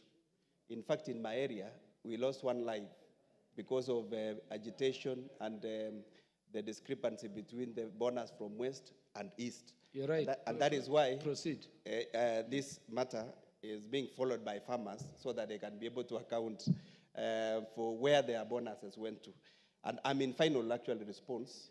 Number 4, during the last election for directors held in July 2024, candidates for the position of tea factory directors, including Mr. Enos Njeru, who is also the zonal board member of KTDA, national chairman, used the rate of bonus payment as a bait to persuade tea farmers in voting for them. In regards, Mr. Enos Njeru promised tea farmers in Kirinyaga County that they would be paid 60 shillings per kilo of green leaves delivered to the factory. The promise was supposedly made based on the 9 months accounts, which is from July 2023 to March 2024, which usually has not taken into account certain expenditures like external audit fees, depreciation and amortization, taxation, and dividends. In addition, the factory tea prices declined from US $3.2 in March 2024 to US $2.8 in June 2024, while the exchange rate also declined from $1, which was equal to 139 shillings, to $1, which is now coming to 129 shillings over the same period. Consequently, the farmers in the region have been boycotting plucking of tea, agitating for an increase of bonus from the declared 46 to 60 shillings promised during the campaigns. However, normalcy has been resumed in the factory, but there was an attempt to hold a special general meeting on 15th of October to remove the current directors who were voted into office in July 2024. Of course, there is a summary of payment of green leaf by KTDA managed factories for the financial year 2023-2024. With those few remarks, Chair, that is the response by the ministry concerning the two factories, Kimunye and Tumait. The Honorable Robert Gishimu is no doubt satisfied. Thank you, Chair. Let me start by thanking the Chair, the Vice Chair, and the Committee on Agriculture for coming up with that response. Matters tea in my constituency are very, very important for almost half of the population who entirely rely on this crop. And I sought this statement so that I can be able to relate to the farmers who I represent, who normally sell their tea at Kimunye and Thumaita tea factories. And since the facts have already been given, and since there is also a pending comprehensive audit report from the Tea Board of Kenya, and these farmers will also be holding annual general meeting before the end of this year, I think this information will be very, very important for them to be able to ask all the relevant questions in respect of the tea bonus payments. I'm happy that all the farmers from Kimunye Tea Factory and Thumaita Tea Factory have resumed tea plucking, and so that they don't lose any. Actually, I advise them to continue plucking tea so that I can be able to follow up on this statement. So I'll be able to relate to them, but there are pertinent issues that will be raised from this response because amongst the machines that have been listed to be bought by one of the factory called Tumaita Tea Factory, some are listed specifically, but there is an amount of 22.5 million set aside for various machines. So I think those are some of the clarifications my farmers will be seeking from the leadership of these factories, who are the directors. And finally, Honorable Speaker, I think it is important for the directors, when they are seeking for their votes, to be very cautious and very sensitive on matters, finances, and especially on tea bonus payment. They should not use figures as a bait for them to be elected, and which might also not be achieved, as it happened in this matter, because most of the issues that were raised was based on what had been promised. And if they had not verified on the issues of the sales, the issues of the dollar, and all those manner of things, I think I would advise them to be very cautious, including the chairman of the Kenya Tea Board of Kenya, which has already been admitted in the response, that he used that promise that tea factories will be paying in Kirinyaga not less than 60 shillings so that he can be elected. The chairman, KTDA, Mr. Enos Njeru, please do not mislead farmers. Give factual information on matters, figures. Where you don't know, leave it. The market will determine the figures that the farmers will be paid, but do not mislead the farmers. Thank you, Honorable Speaker. Thank you, Honorable Robert Gishimu. The Honorable Vice Chair for Agriculture Committee, you have the response for the Honorable Sarah Kurere. Yes, I have response concerning list of agricultural development ADC land in Rumuruti in Laikipia County. Details of the private investor that the Agricultural Development Corporation leased 15,000 acres of land in Rumuruti, Laikipia County, and the response from the ministry is as follows. The Agricultural Development Corporation, ADC, through its subsidiary Land Limited, owns approximately 63,220 acres in Rumuruti, Laikipia County. Out of these 63,220 acres, 15,000 acres were leased to the company called Waragus Limited. And the particulars of Waragus Limited directorship are as referenced in the attached CR12 document, and which there is a document there for CR12, and the report has been shared with Sarah Kurere, Mheshimiwa. Number two, a report of the procedure followed by ADC in leasing of the said property, including the report on public participation conducted, if any. And the response from the ministry is as follows. The lease of property of Waragus Limited was conducted under the Authority of Agricultural Development Corporation Act, Cap 444, specifically Section 13. This section empowers the ADC board to engage in commercially viable ventures and also to enter into all such transactions as it deems necessary for or conducive to the performance of its function. According to the board, the board has the mandate to manage ADC resources, including leasing land to enhance economic benefit. In line to this mandate, board followed the procedure rules and procedures to ensure transparency and accountability in the investment of the project, which include leases, joint ventures, and concession arrangement. Public participation in the ventures is facilitated through open tendering as required by the procurement laws, ensuring fairness and openness with regards to the decision-making process. Therefore, in this case, the leasing process involved in the public participation through open tendering mechanism, fully complying with the relevant procedures, regulations, and maintaining the transparency expected in the ADC commercial ventures. And there is an attached extract dated 14 of September 2015 in the Annex 2, which has been given to Sarah Korere. Okay, number 3 and final one, steps to be taken to reverse the lease if determined to have been prearranged. And the response from the ministry is as follows. The lease agreement between the ADC and Waragus Limited provides for the termination and exit clause, which outlines the conditions under which either party can end the lease. And if it is determined that this lease was prearranged, or that any party has failed to meet the obligation under the terms of the agreement, a notice of terminate can be issued in accordance with the provisions of the lease.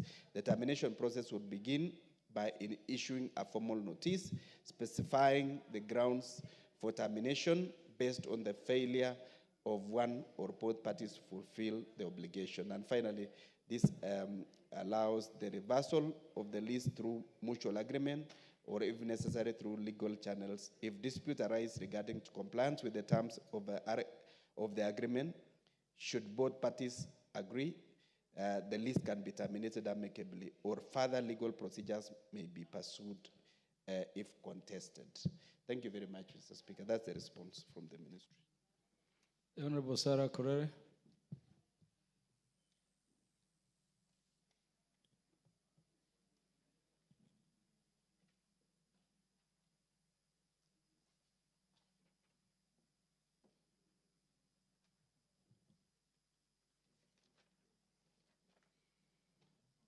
Yes, whip.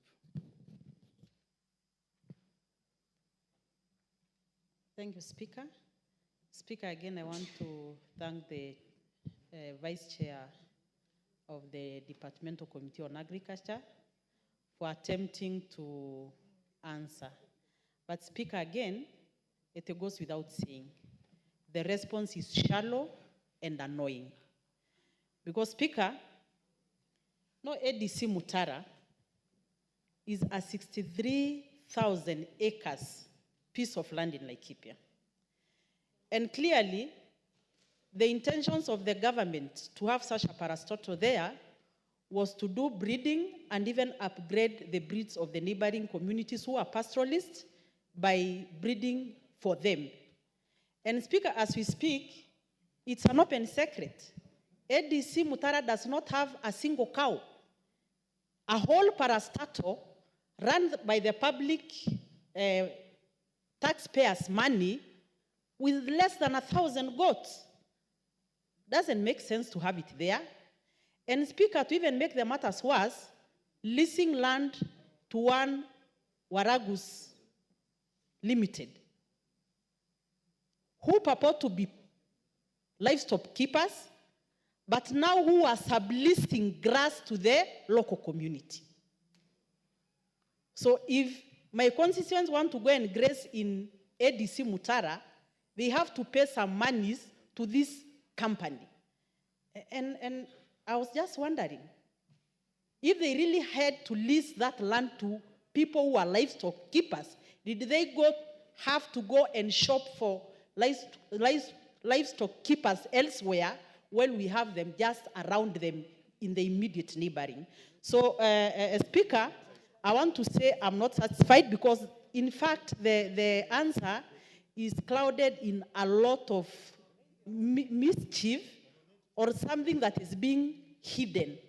I want to say, Speaker, I will retreat and redraft a question direct to the CS for Agriculture, because I think if we go in that kind of manner of answering things here, we'll not get to the bottom of this matter. And Speaker, I'm saying this because Laikipia is one place where the locals have always been marginalized by their land being taken away in the name of investment. Recently, Speaker, somebody was given 400 acres of land to build a rehabilitation center to rehabilitate drunkards. 400 acres. I don't know whether these guys were supposed to come and graze there, like literally, you know? While the people, the indigenous people of Laikipia are still squatters. So now you are leasing 20,000 acres to Waragus. You are giving another 400 acres to the former second lady to build a rehabilitation center. I'm in support of rehabilitating our youth, but I think 10 acres is enough to do a state-of-the-art rehabilitation center. That is why we cannot just sit here and see land being leased left, center, and right in the name of investors, but in real sense, people are stealing land from the locals. Honorable Brighton, do you want the committee to move on its own motion and interrogate the matter deeper, or you would prefer Honorable Korere brings the question? She indicates she may bring. Speaker, Honorable Because Korere clearly there appears to be some issues beyond yes, that Honorable statement. Korere has brought in more issues than what was asked in this particular, and there are very serious issues of that matter which needs more investigation.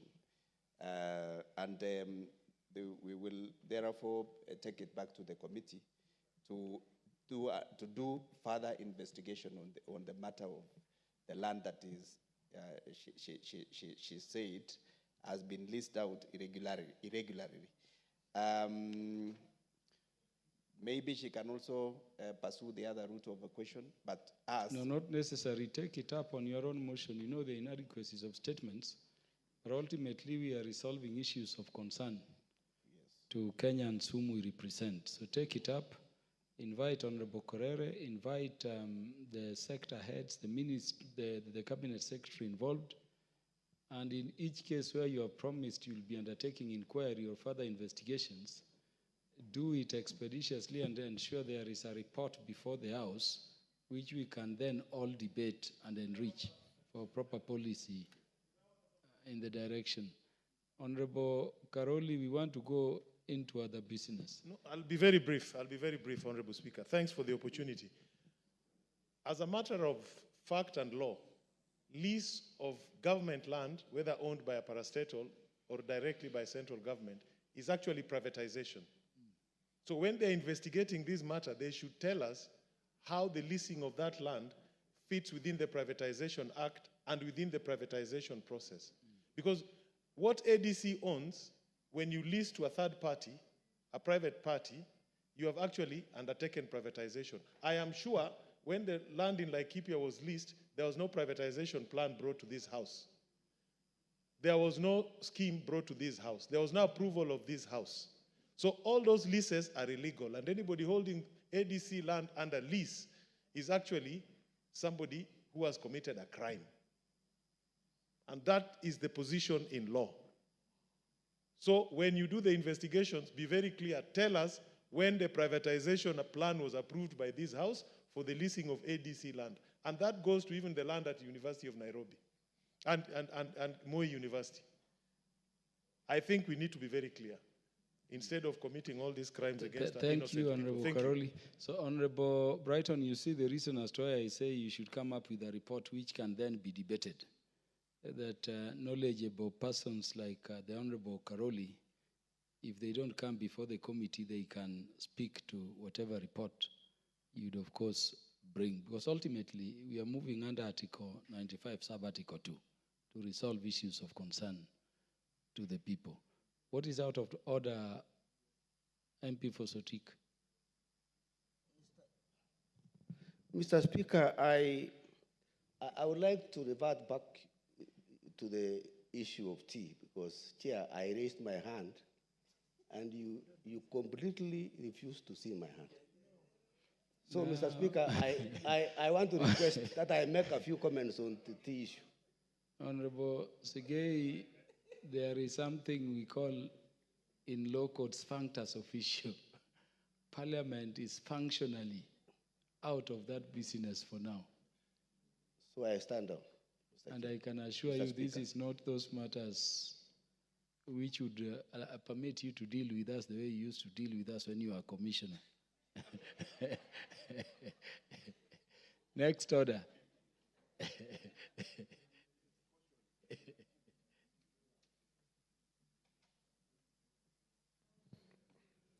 Order number 10, Committee of the Whole House. Members, we go into committee of the whole House to complete the Kenya Drugs Authority bill.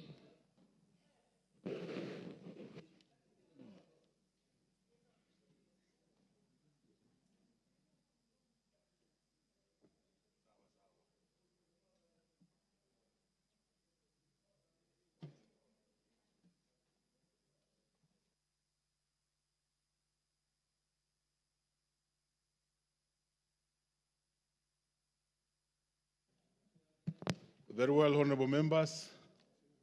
You can now resume to your seats as we go back to the Committee of the Whole on the Kenya Drugs Authority Bill, National Assembly Bill number 54 of 2022.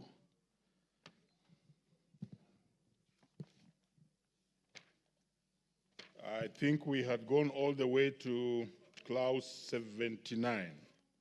So as we resume, just to update you, Chair, we shall begin with the clause 80 and then proceed all the way. Clause 80. Honorable members, I propose the question that clause 80 be part of the bill. There's an amendment. Mover. Thank you, Chair. Chair, I move that the clause 80 of the bill be amended as per the order paper in subclause A, B, C, D, E, F, G, H is to harmonize the terms used in the bill with the title of the bill as proposed for amendment. This is to expand the scope to include all other means of conveying health products and technologies. Thank you, Honorable Chair. I propose the question that clause 80 be amended as proposed by the Chair. I now put the question that clause 80 be amended as proposed by the Chair. Will as many as of that opinion say aye? Will as many as of a contrary opinion say nay? The ayes have it. I now put the question that clause 80 as amended be part of the bill. Will as many as of that opinion say aye? Will as many as of a contrary opinion say nay? The ayes have it. Chair, you must get your committee members in place so that we proceed faster like we were doing in the morning. Let's proceed. Clause 81. I propose the question that clause 81 be part of the bill. There's an amendment, Chairperson. Thank you, Chair. Chair, I propose that clause 81 be deleted as per the order paper, and this clause infringes on the exercise of the functions of the authority contrary to the recommendation of the WHO, World Health Organization. I propose the question that clause 81 be deleted as proposed by the Chair. I now put the question that clause 81 be amended as proposed by the Chair. Will as many as of that opinion say aye? Aye. Will as many as of contrary opinion say nay? The ayes have it. Clause 82. I propose the question that clause 82 be part of the bill. Chair. Honorable Chair, I propose that clause 82 be deleted as per the order paper, and that is, this is a regulation is a function of national government under the fourth schedule to the Constitution. I propose the question that clause 82 be deleted as proposed by the Chair. I now put the question that clause 82 be amended as proposed by the Chair. Will as many as without opinion say aye? Aye. Will as many as with contrary opinion say nay? The ayes have it. Clause 83. I propose the question that clause 83 be part of the bill. Chair. Chair, I propose that clause 83 be deleted as per the order paper. This clause infringes on the exercise of functions of the authority contrary to the recommendations of the World Health Organization. Thank you, Chair. Very well, Chair. This is another deletion. I therefore propose the question that clause 83 be amended as proposed by the Chair. I now put the question that clause 83 be amended. Members of that opinion say aye. Will as members of contrary opinion say nay? The ayes have it. Clause 84.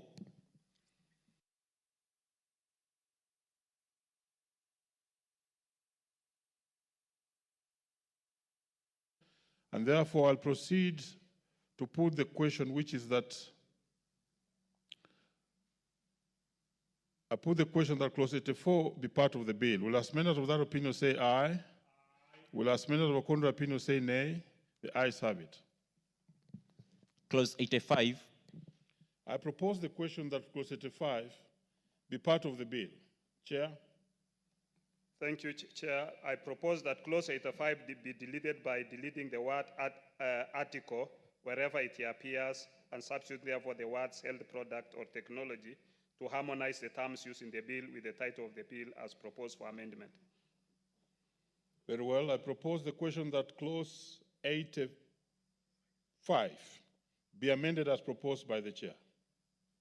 I proceed to put the question that clause 85 as amended be part of the bill. Will as members of that opinion say aye? Will as members of contrary opinion say nay? The ayes have it. I now put the question that clause 85 as amended be part of the bill. Will as members of that opinion say aye? Will as members of contrary opinion say nay? The ayes have it. Clause 86. I propose the question that clause 86 be part of the bill. Chair. Honorable Chair, I propose that clause 86 be amended as per the order paper. This is to make enhance the general penalty for offences committed in relation to this bill and to make the fines payable commensurate to the imprisonment terms. I propose the question that clause 86 be amended as proposed by the Chair. I put the question that clause 86 as amended be amended as proposed by the Chair. Will as members of that opinion say aye? Will as members of contrary opinion say nay? The ayes have it. I now put the question that clause 86 as amended be part of the bill. Will as members of that opinion say aye? Will as members of contrary opinion say nay? The ayes have it. Clause 87. I propose the question that clause 87 be part of the bill. There's an amendment, Chair. Honorable Chair, I propose that clause 87 be amended as per the order paper. This is to harmonize the term used in the bill with the title of the bill as proposed for amendment. Thank you. I propose the question that clause 87 be amended as proposed by the Chair. I now put the question that clause 87 be amended as proposed by the Chair. Will as members of that opinion say aye? Will as members of contrary opinion say nay? The ayes have it. I now put the question that clause 87 as amended be part of the bill. Will as members of that opinion say aye? Will as members of contrary opinion say nay? The ayes have it. Part 14 of the bill. I propose the question that part 14 of the bill be part of the bill. Chair. I propose that part 14 be amended as per the order paper. This is to correct minor error in numbering of the parts of the bill. I propose the question that part 14 be amended as proposed by the Chair. I now put the question that part 14 be amended as proposed by the Chair. Will as many as without opinion say aye? Will as many as with contrary opinion say nay? The ayes have it. Clause 88. I propose the question that clause 88 be part of the bill. There's an amendment, Chair. I propose that clause 88 be amended as per the order paper. This is for proper drafting and consistency in the wording used in the statute book. I propose the question that clause 88 be amended as proposed by the Chair. I now put the question that clause 88 be amended as proposed by the Chair. Will as many as of that opinion say aye? Will as many as of contrary opinion say nay? The ayes have it. I now put the question that clause 88 as amended be part of the bill? Will as many as of that opinion say aye? Will as many as of contrary opinion say nay? The ayes have it. Clause 89. I propose the question that clause 89 be part of the bill. There's no amendment on this one. I proceed to put the question that clause 89 be part of the bill. Will as many as of that opinion say aye? Will as many as of contrary opinion say nay? The ayes have it. Clause 90. I propose the question that clause 90 be part of the bill. Honorable Chair. Honorable Chair, I propose that clause 90 be amended as per the order paper. This is necessary for grammatical flow. I propose the question that clause 90 be amended as proposed. I'll take it again. I propose the question that clause 90 be amended as proposed by the chair. Will as many as of that opinion say aye? No, let me take it again. Let's go back and take that whole clause again. Clerk, please. Clause 90. I propose the question that clause 90 be part of the bill. Honorable Chair. We are taking it again. Thank you, Chair. Chair, I propose that clause 90 be amended as per the order paper. This amendment is necessary for proper grammatical flow. I propose the question that clause 90 be amended as proposed by the chair. I now put the question that clause 90 be amended as proposed. Will as many as of that opinion say aye? Will as many as of contrary opinion say nay? The ayes have it. I now put the question that clause 90 as amended be part of the bill. Will as many as of that opinion say aye? Will as many as of contrary opinion say nay? The ayes have it. Clause 91. I propose the question that clause 91 be part of the bill. Chair. Honorable Chair, I propose that clause 91 be amended as per the order paper. This is for proper reference to the Auditor General as designated under Article 229 of the Constitution and which is the successor of the Kenya National Audit Office. I propose the question that clause 91 be amended as proposed by the chair. I now put the question that clause 91 be amended as proposed by the chair. Will as many as of that opinion say aye? Will as many as of contrary opinion say nay? The ayes have it. I now put the question that clause 91 as amended be part of the bill. Will as many as of that opinion say aye? Will as many as of contrary opinion say nay? The ayes have it. Clause 92. I propose the question that clause 92 be part of the bill. There's an amendment, Chair. Honorable Chair, I propose that clause 92 be amended as per the order paper. This amendment provides that the authority may invest its funds only with the approval of the Cabinet Secretary for the National Treasury. I propose the question that clause 92 be amended as proposed by the chair. I now put the question that clause 92 be amended as proposed. Will as many as of that opinion say aye? Will as many as of contrary opinion say nay? The ayes have it. I now put the question that clause 92 as amended be part of the bill. Will as many as of that opinion say aye? Will as many as of contrary opinion say nay? The ayes have it. Clauses 93 and 94. I propose the question that clauses 93 and 94 be part of the bill. There are no amendments on these ones, and I proceed to put the question that clauses 93 and 94 be part of the bill. Will as many of that opinion say aye? Will as many as of contrary opinion say nay? The ayes have it. Title to part 15. I propose that part 15 be part of the bill. Honorable Chair. Honorable Chair, I propose that part 15 be amended as per the order paper. This is to correct minor error in numbering of the parts of the bill. I propose the question that part 15 be amended as proposed by the chair. I now put the question that part 15 be amended as proposed. Will as many as of that opinion say aye? Will as many as of contrary opinion say nay? The ayes have it. Clause 95. I propose the question that clause 95 be part of the bill. Is there an amendment on this one? Quite a number. So deal with all of them. Honorable Chair, I propose that clause 95 be amended as per the order paper in A, which has 1, 2, 3, 4, 5, 6, 7, 8, 9, 10, 11, 12.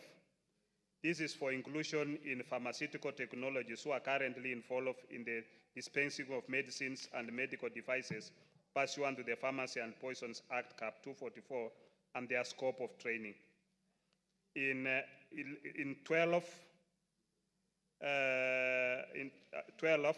which is to harmonize the terms used in the bill with the title of the bill as proposed for amendment. 13 is the general provision on the making of regulations, which is set out in the subclause 1. 14,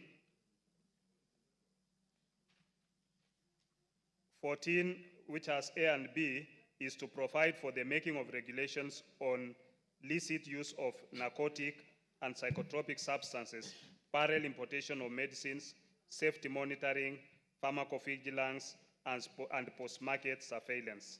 Thank you, Honorable Chair. Very well. I propose the question that clause 95 be amended as proposed by the chair. Yes, Honorable Elachi. You are very active in the morning. Proceed. Thank you, Chair. Chair, when you look at this provision, and Chair should explain properly, because you realize, Chair, we have so many chemists that are all over, pharmacists that have opened all over. You find in every 2 blocks there's a chemist, Now, when you come and put all this so that now this pharmacist or this chemist can be regulated in this manner, it is very crucial, because you find even today, while you're trying to prescribe the standards or the compositions or all those things, is that how do we then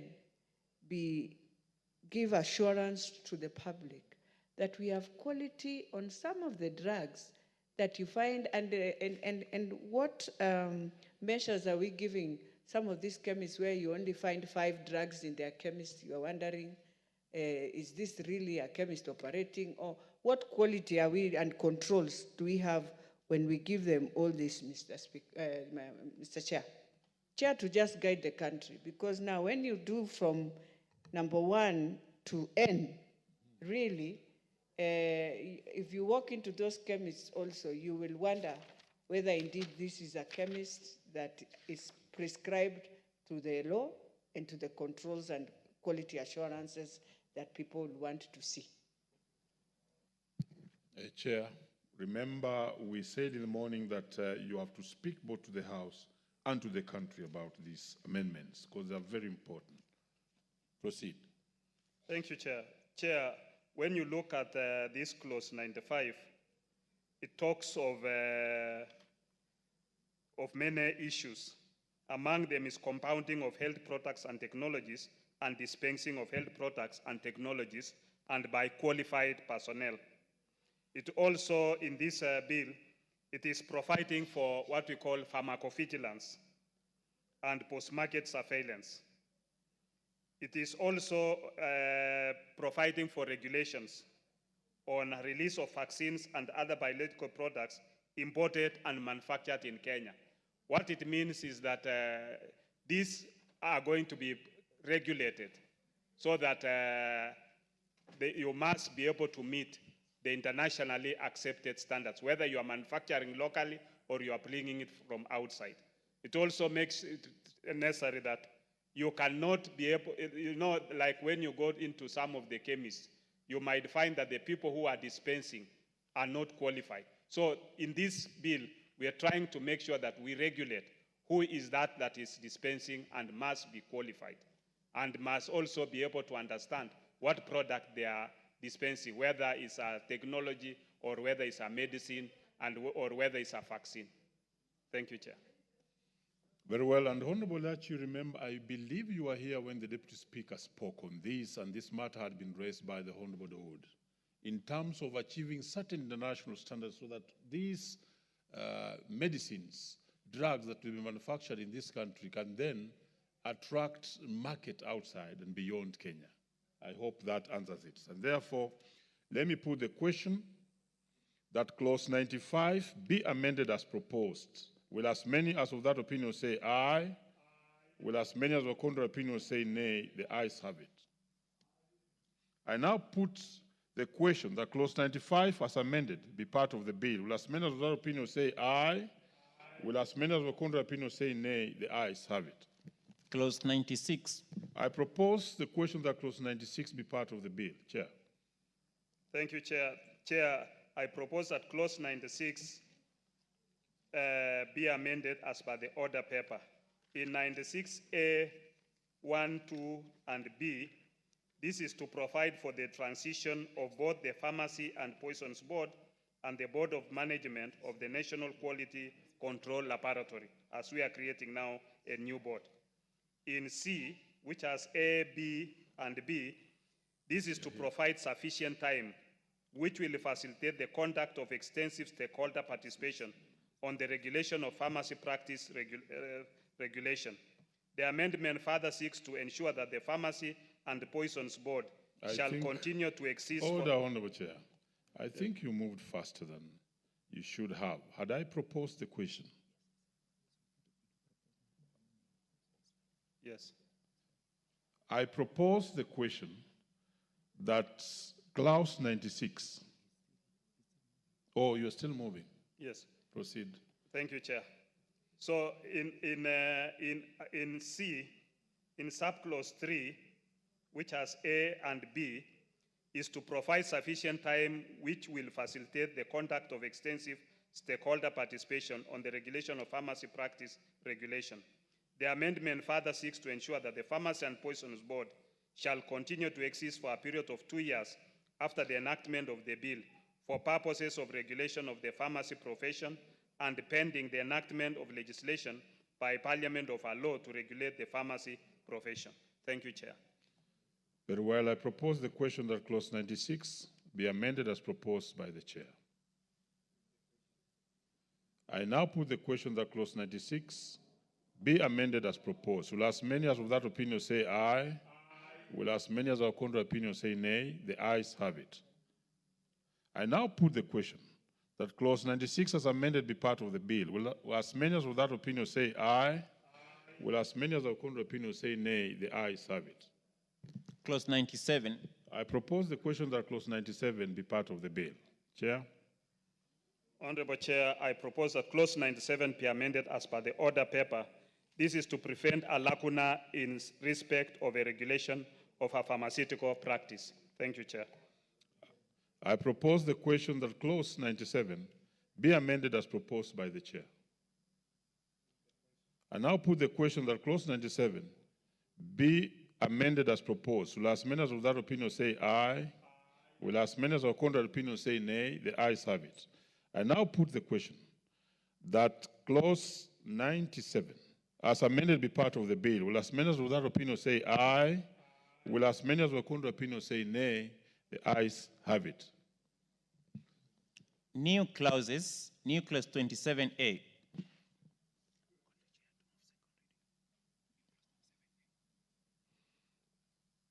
Chair, move clause 27A.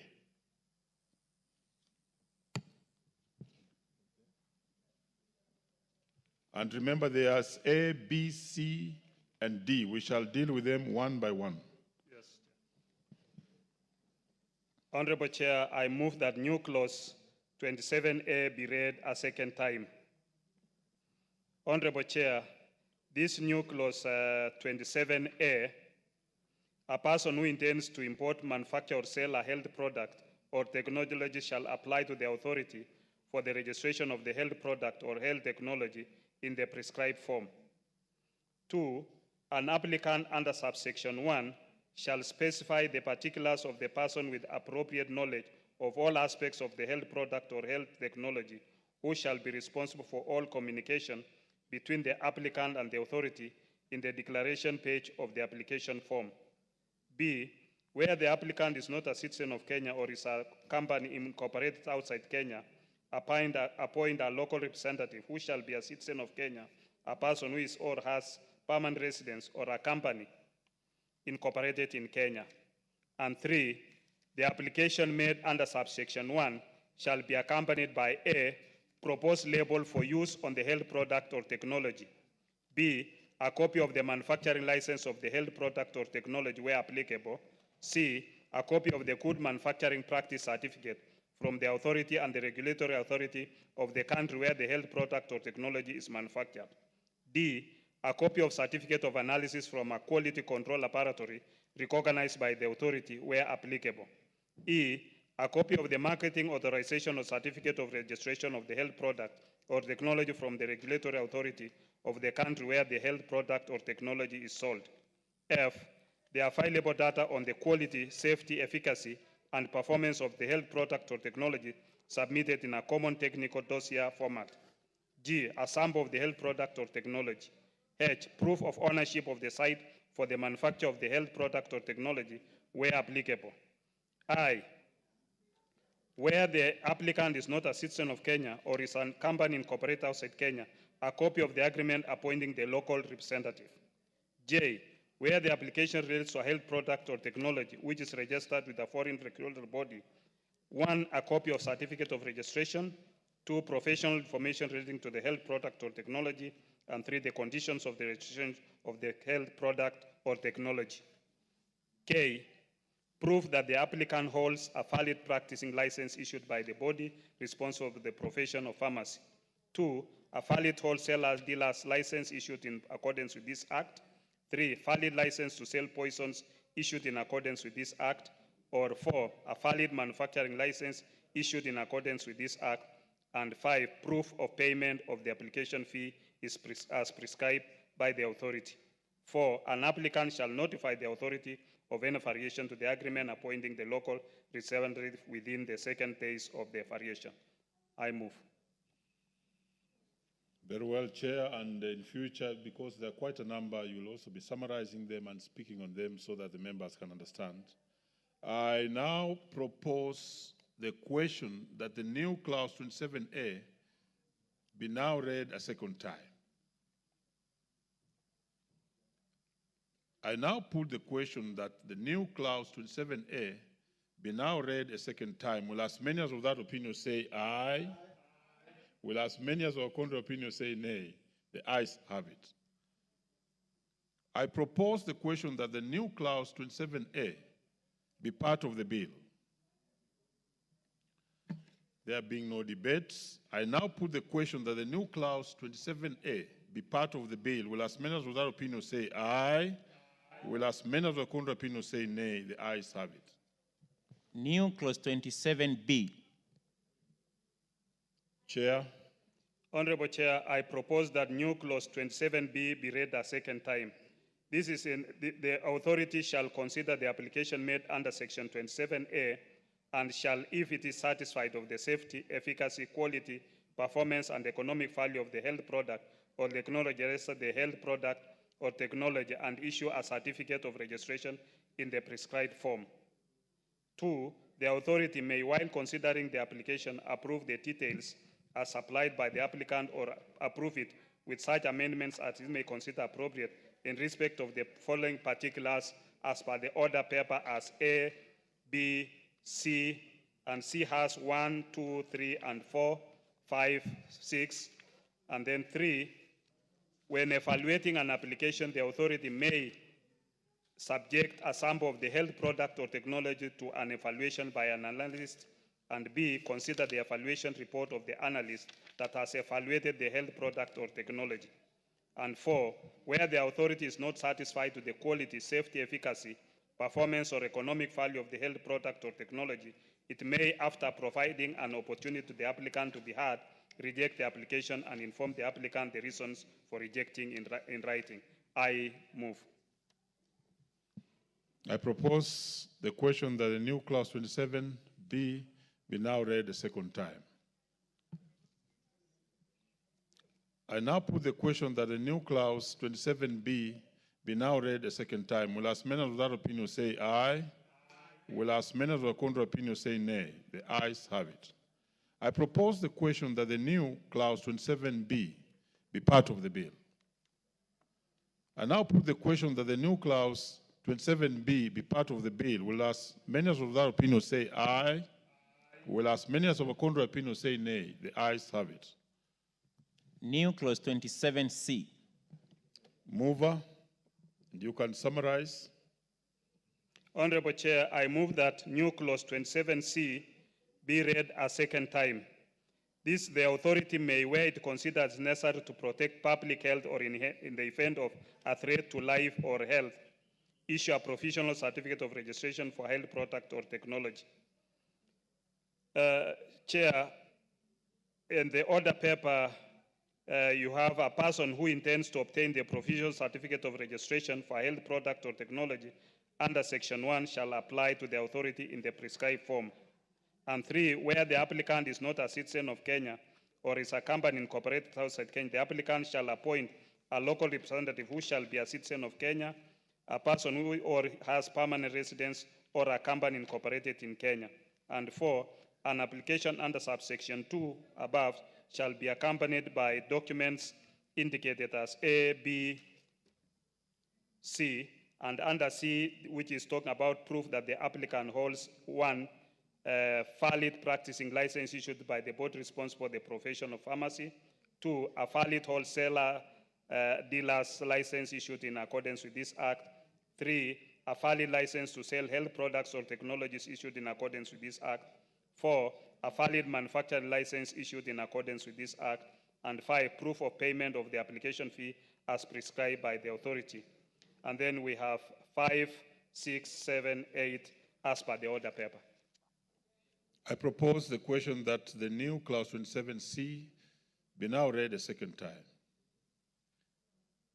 I now put the question that the new clause 27C be now read a second time. Will as many as of that opinion say aye? Will as many as of contrary opinion say nay? The ayes have it. I propose the question that the new clause 27C be part of the bill. Absence of any interest, then I now put the question that the new clause 27C be part of the bill. Will as many as of that opinion say aye? Aye. Will as many as of a contrary opinion say nay? The ayes have it. New clause 27D. Mover. Honorable Chair, I move that new clause 27D be read a second time as per the order paper.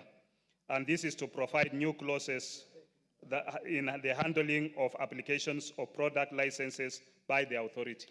Thank you, Chair. I propose the question that the new clause 27D be now read a second time. I now put the question that the new clause 27D be now read a second time. Will as many as of that opinion say aye? Will as many as of a contrary opinion say nay? The ayes have it. I propose the question that the new clause 27D be part of the bill. I now put the question that the new clause 27D be part of the bill. Will as many as of that opinion say aye? Will as many as of a contrary opinion say nay? The ayes have it. New clause 29A. Mover. Honorable Chair, I move that the new clause 29A be read a second time. And as per the order paper, this is to provide for authorization of health products and technologies imported into the country, including the requirement for patch or lot release in line with WHO requirements. Thank you, Honorable Chair. I propose the question that the new clause 29A be now read a second time. I now put the question that the new clause 29A be now read a second time. Will as many as of that opinion say aye? Will as many as of a contrary opinion say nay? The ayes have it. I propose the question that the new clause 29A be part of the bill. And I now put the question that the new clause 29A be part of the bill. Will as many as of that opinion say aye? Aye. Will as many as of a contrary opinion say nay? The ayes have it. New clause 29B. Mover. Honorable Chair, I move that new clause 29B be read a second time, and this is to make provision for parallel importation of health products and technologies. Thank you, Chair. I propose the question that new clause 29B be now read a second time. I now put the question that the new clause 29B be now read a second time. Will as many as without opinion say aye? Will as many as with contrary opinion say nay? The ayes have it. I propose the question that the new clause 29B be now read a second time. I now put the question that the new clause 29B be part of the bill. Will as many as without opinion say aye? Will as many as with contrary opinion say nay? The ayes have it. New clause 36A. Mover. Honorable Chair, I move that new clause 36A be read a second time as per the order paper. This is to provide for effective regulation of clinical trials by the authority. I propose the question that the new clause 36A be now read a second time. I now put the question that the new clause 36A be now read a second time. Will as many as without opinion say aye? Will as many as with contrary opinion say nay? The ayes have it. I propose the question that the new clause 36A be part of the bill. I now put the question that the new clause 36A be part of the bill. Will as many as without opinion say aye? Will as many as with contrary opinion say nay? The ayes have it. New clause 46A. Mover. Honorable Chair, I move that new clause 46A be read a second time, and this is to provide, as per the order paper, this is to provide for dietary supplements which will enhance the regulation of food supplements by the authority. Thank you, Chair. I propose the question that the new clause 46A be now read a second time. I now put the question that the new clause 46A be now read a second time. Will as many as without opinion say aye? Will as many as with contrary opinion say nay? The ayes have it. I propose the question that the new clause 46A be part of the bill. I put the question that the new clause 46A be part of the bill. Will as many as without opinion say aye? Will as many as with contrary opinion say nay? The ayes have it. New clause 50A. Mover.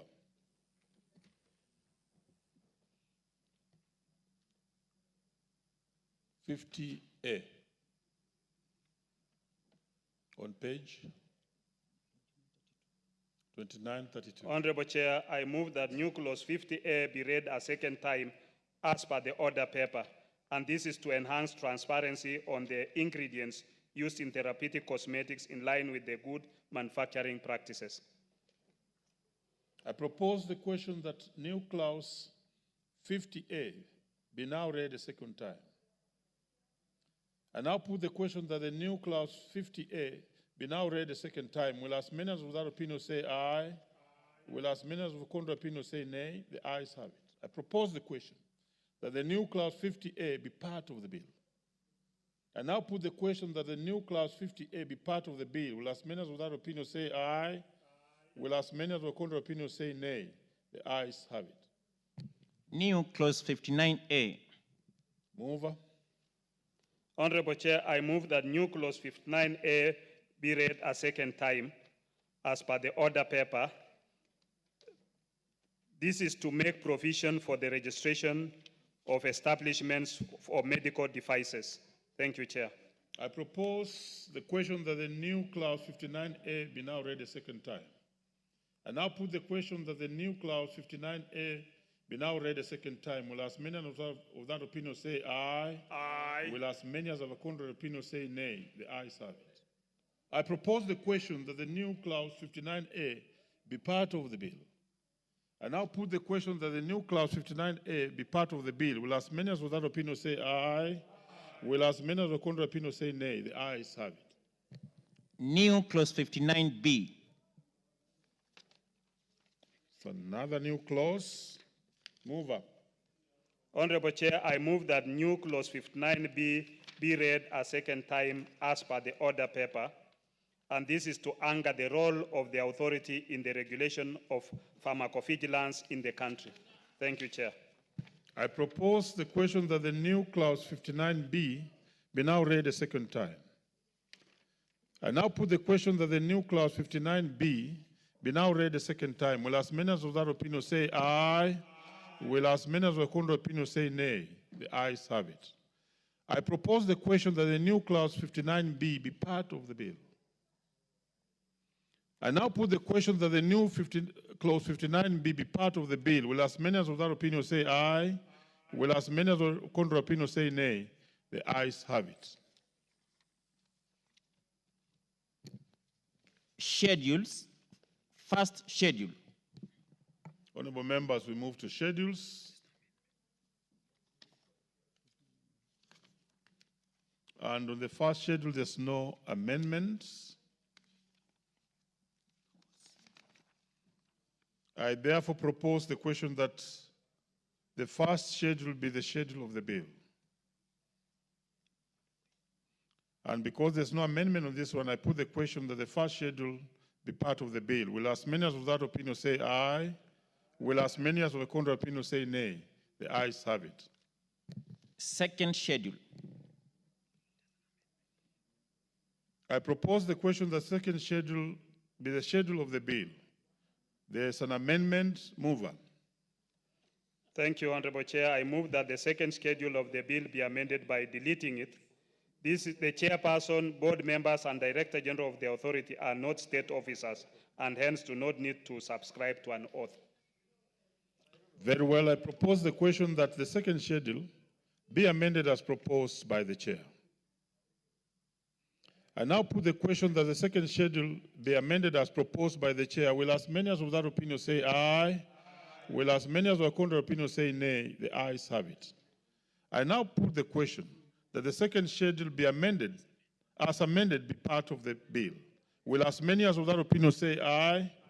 Will as many as of the contrary opinion say nay? The ayes have it. Third schedule. I propose the question that the third schedule be the schedule of the bill. Chair. Honorable Chair, I propose that third schedule be amended by deleting the third schedule. The matters of tenure of office, allowances, protection from liability, and disclosure of interest by board members are already provided in the main bill. The issue of approval of the board members by Parliament has been proposed for deletion as the authorities' board members are not state officers. I propose the question that the third schedule be amended as proposed by the chair.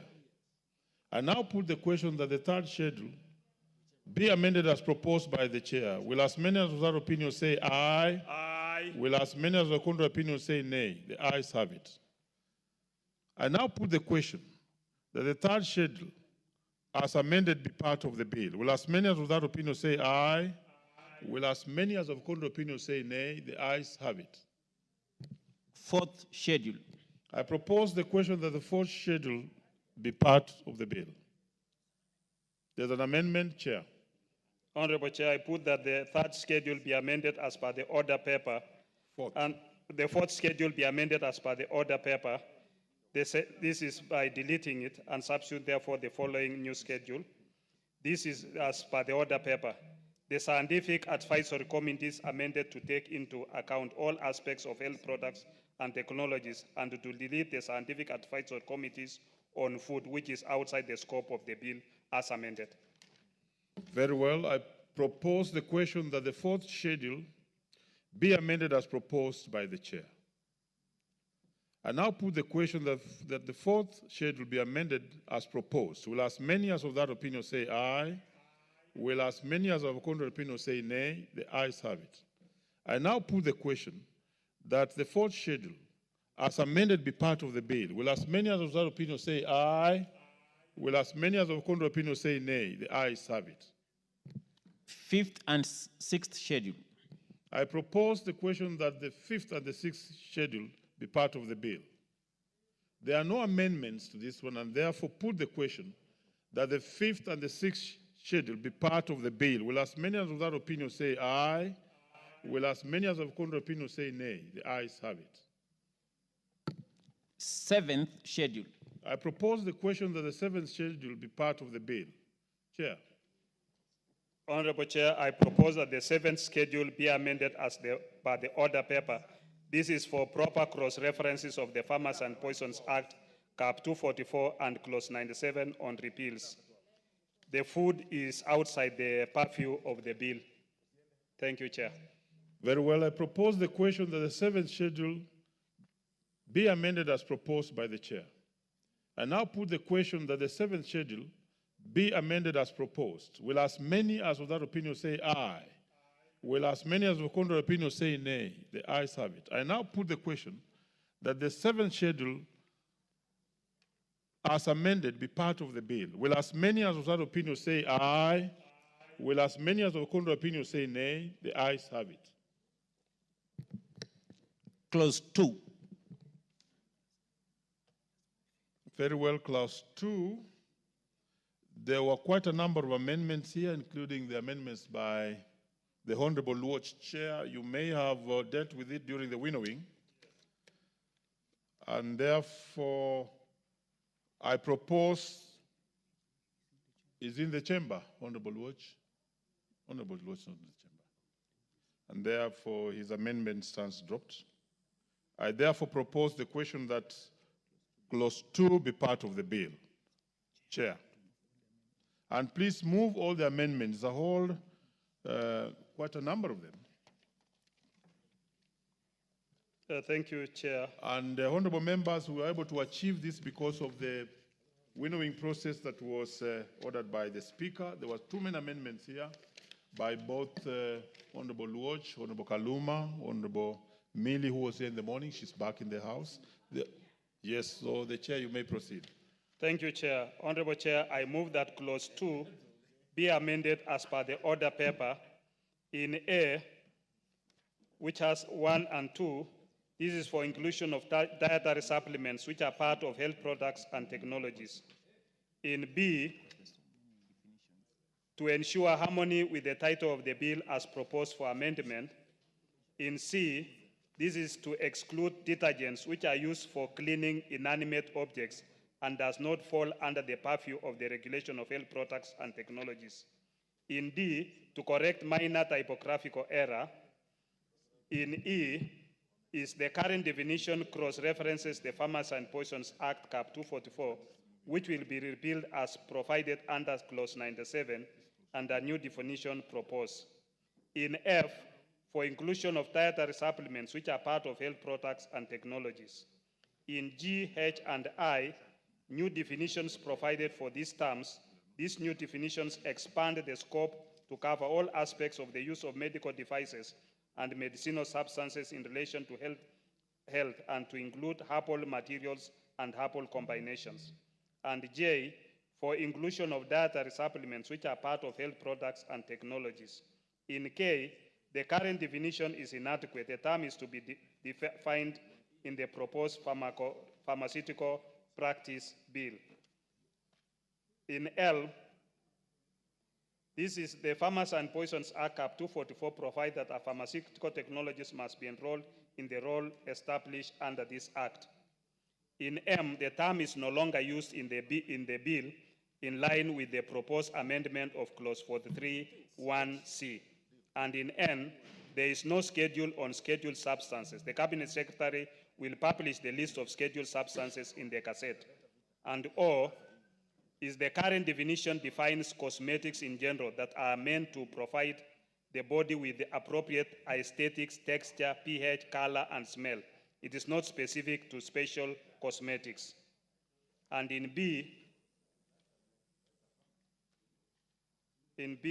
which has A, B, which B has 1, 2, 3, 4, 5, 6, 7, where we're now giving the various definitions. And then, Chair, these new definitions are internationally recognized by the World Health Organization and are critical for the execution of regulatory functions of the authority. To further identify the board as used in the bill and to provide new definitions for the words enrolled pharmaceutical technologies, therapeutic cosmetic, herbal medicine, medical device, and medical substances. The amendments also introduces the definition of the registrar to mean the Director General of the authority, as the term is used in various clauses in the bill, as per the order paper. Thank you, Chair. Honorable members, I propose the question that Clause 2 be amended as proposed by the Chair. I now put the question that Clause 2 be amended as proposed. Will as many as of that opinion say aye? Aye. Will as many as of contrary opinion say nay? The ayes have it. I now put the question that clause 2, as amended, be part of the bill. Will as many as of that opinion say aye? Aye. Will as many as of contrary opinion say nay? The ayes have it. Title. I propose the question that the title of the I propose the question that the title be the title of the bill. Chair.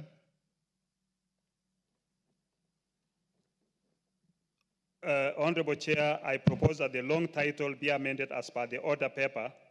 The amendment accords with the international best practice and sets out the main purpose of the bill, which is to establish a centralized regulatory authority for health products and technologies.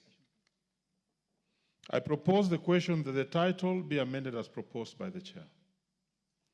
I now put the question that the title be amended as proposed. Will as many as of that opinion say aye? Aye. Will as many as of contrary opinion say nay? The ayes have it. I now put the question that the title, as amended, be the title of the bill. Will as many as of that opinion say aye? Aye. Will as many as of contrary opinion say nay? The ayes have it. Clause 1. I propose the question that clause 1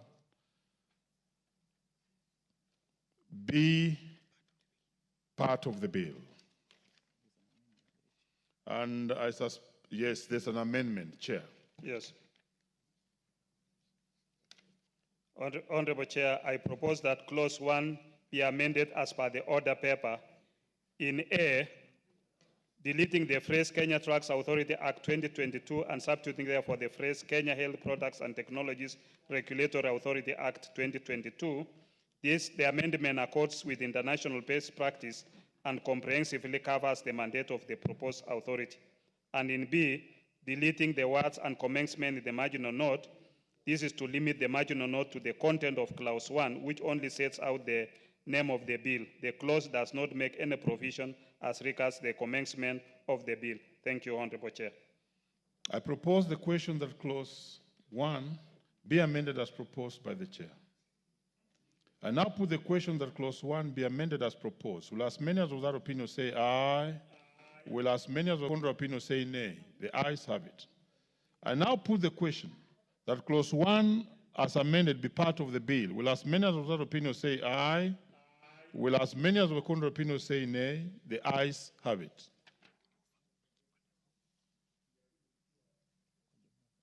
Mover.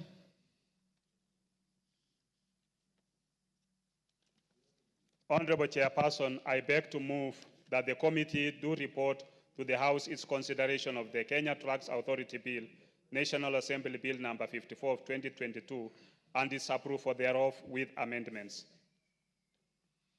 Honorable members, I now put the question, which is that the committee do report to the House its consideration of the Kenya Drugs Authority Bill, National Assembly Bill number 54 of 2022, and its approval thereof, with amendments. Will as many as of that opinion say aye? Aye. Will as many as of the contrary opinion say nay? The ayes have it.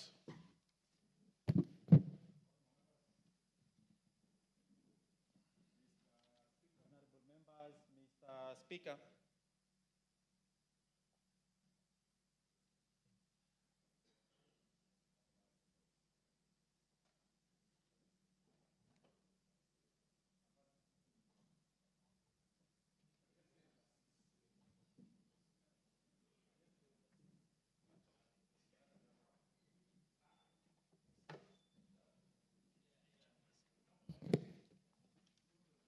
Chairperson.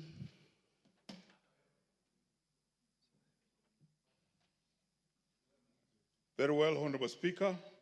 I beg to report that the Committee of the whole House has considered the Kenya Drugs Authority Bill, National Assembly Bill number 54 of 2022, and approved the same with amendments.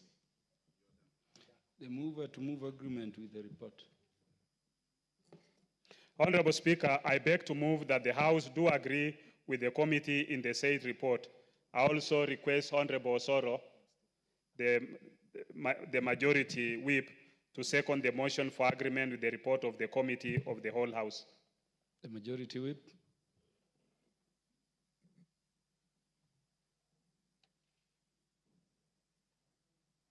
Thank you very much, Honorable Speaker. Honorable Speaker, I beg to second. Thank you. Thank you very much. Honorable members, I propose the question, which is that the House do agree with the committee in the said report.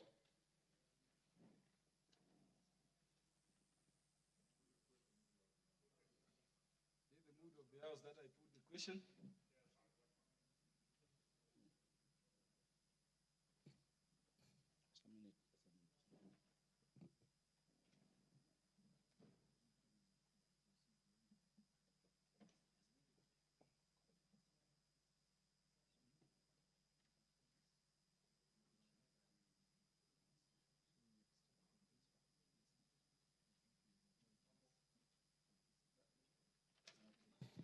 For the convenience of the House, I'll defer the putting of the question on the matter to a future date. Next order.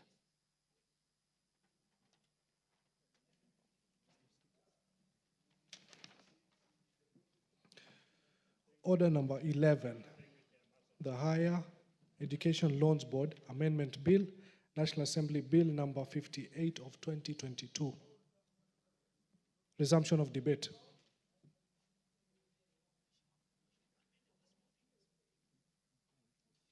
Honorable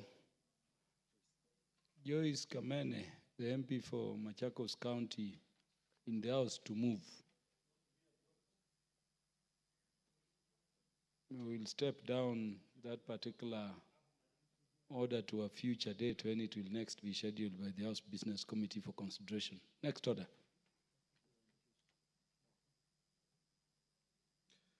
Order number 12, the Land Control Bill, National Assembly Bill number 39 of 2023. Second reading, resumption of debate.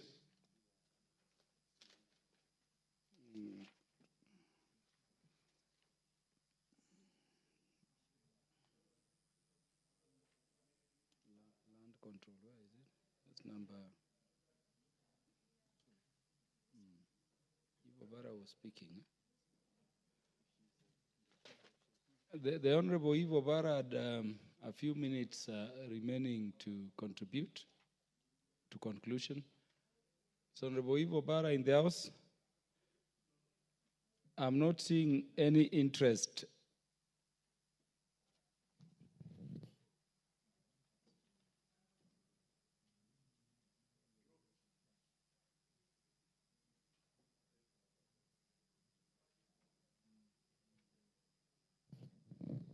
Is any member keen to contribute to this? Yes, the Chair, Finance and Planning Committee, the Honorable Kimani Kuria.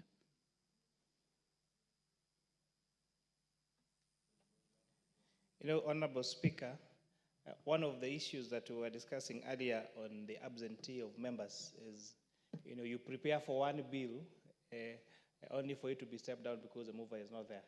And you have to recollect your mind on where you were with on the other bill. But Honorable Speaker, I rise to support the Land Control Amendment Bill number 39 of 2023. Honorable Speaker, this bill is seeking to replace the Land Control Act of Cap 300 with now this current provision.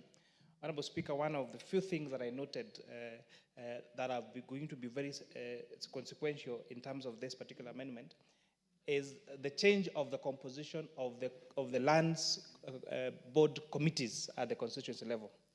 Honorable Speaker, every time there has been any need of a change in these particular committees have been met with a lot of bureaucracies.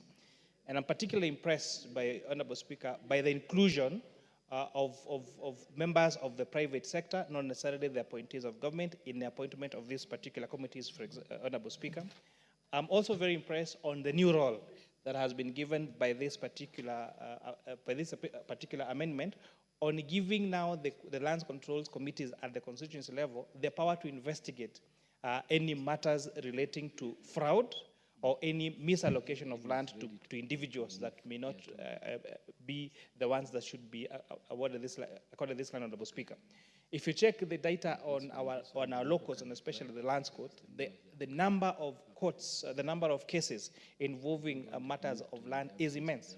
And we see a lot of courts processes being used to try to cure and try to resolve these particular land matters. And so sometimes, and most of the time, these courts are disadvantaged in terms of their access to information, and especially where some of these,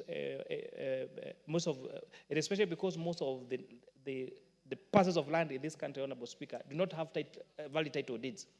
And therefore, when the Honorable Court now has to go and dig on the family history and dig who were the first allottees, who has the letter of allotment, and all the way to this transfer of these letters of allotment, where most people, the only valid document they have for the position, for their possession of land is a sale agreement. Some of these sale agreements are so old that they were handwritten, Honorable Speaker, and the appending of the signature was using a thumbprint, as it were, for most of informally educated parents, Honorable Speaker. And therefore, when the Honorable Courts are trying to investigate these particular matters and try to give justice to the owners of these particular lands, Honorable Speaker, they face all these challenges administratively. And therefore, Honorable Speaker, with now these committees at the constitutional level being now given that extra a duty to investigate and to determine these particular cases of fraud, they will be able to trace the history. Because if you go to a particular village or even a community of a particular town, and you ask the residents of that town, including our villagers, the Nyumba Kumi, they will give you a proper history of how this land changed hands from so-and-so to so-and-so to so-and-so. But this particular evidence is not usually available in a way that is palatable to a judicial system. And therefore, this particular change of the combination of these particular committees is very, very crucial, Honorable Speaker, to ensuring that there is fastened solution to conflict in terms of land, Honorable Speaker, in our republic. Most importantly, this committee is also given the responsibility of safeguarding public utilities, across the country, Honorable Speaker. One of the abuses that has really been abused is stealing of public utilities. You find in a particular village, in a particular ward, there is always a land that was allocated for construction of a school, for construction of a dispensary, for construction of a public utility. But with time, especially because the trend usually is, especially in our villages, is that young people move to town, and it's the older people that are left in the village. And therefore, some of the time when they pass on, the people that are left take advantage, subdivide that land and sell. And therefore, when you're trying now to find out what land was available as public utility in that particular area, you find people that possess documentation, whether it is sometime fraudulently acquired title deeds, or even sale agreement for land that was not purely meant for the use of the public. Honorable Speaker, one of the in Molo Town, for example, we have two very interesting cases where court cases have been going on for the last more than 20 years. One is someone who owns a piece of land inside a police station.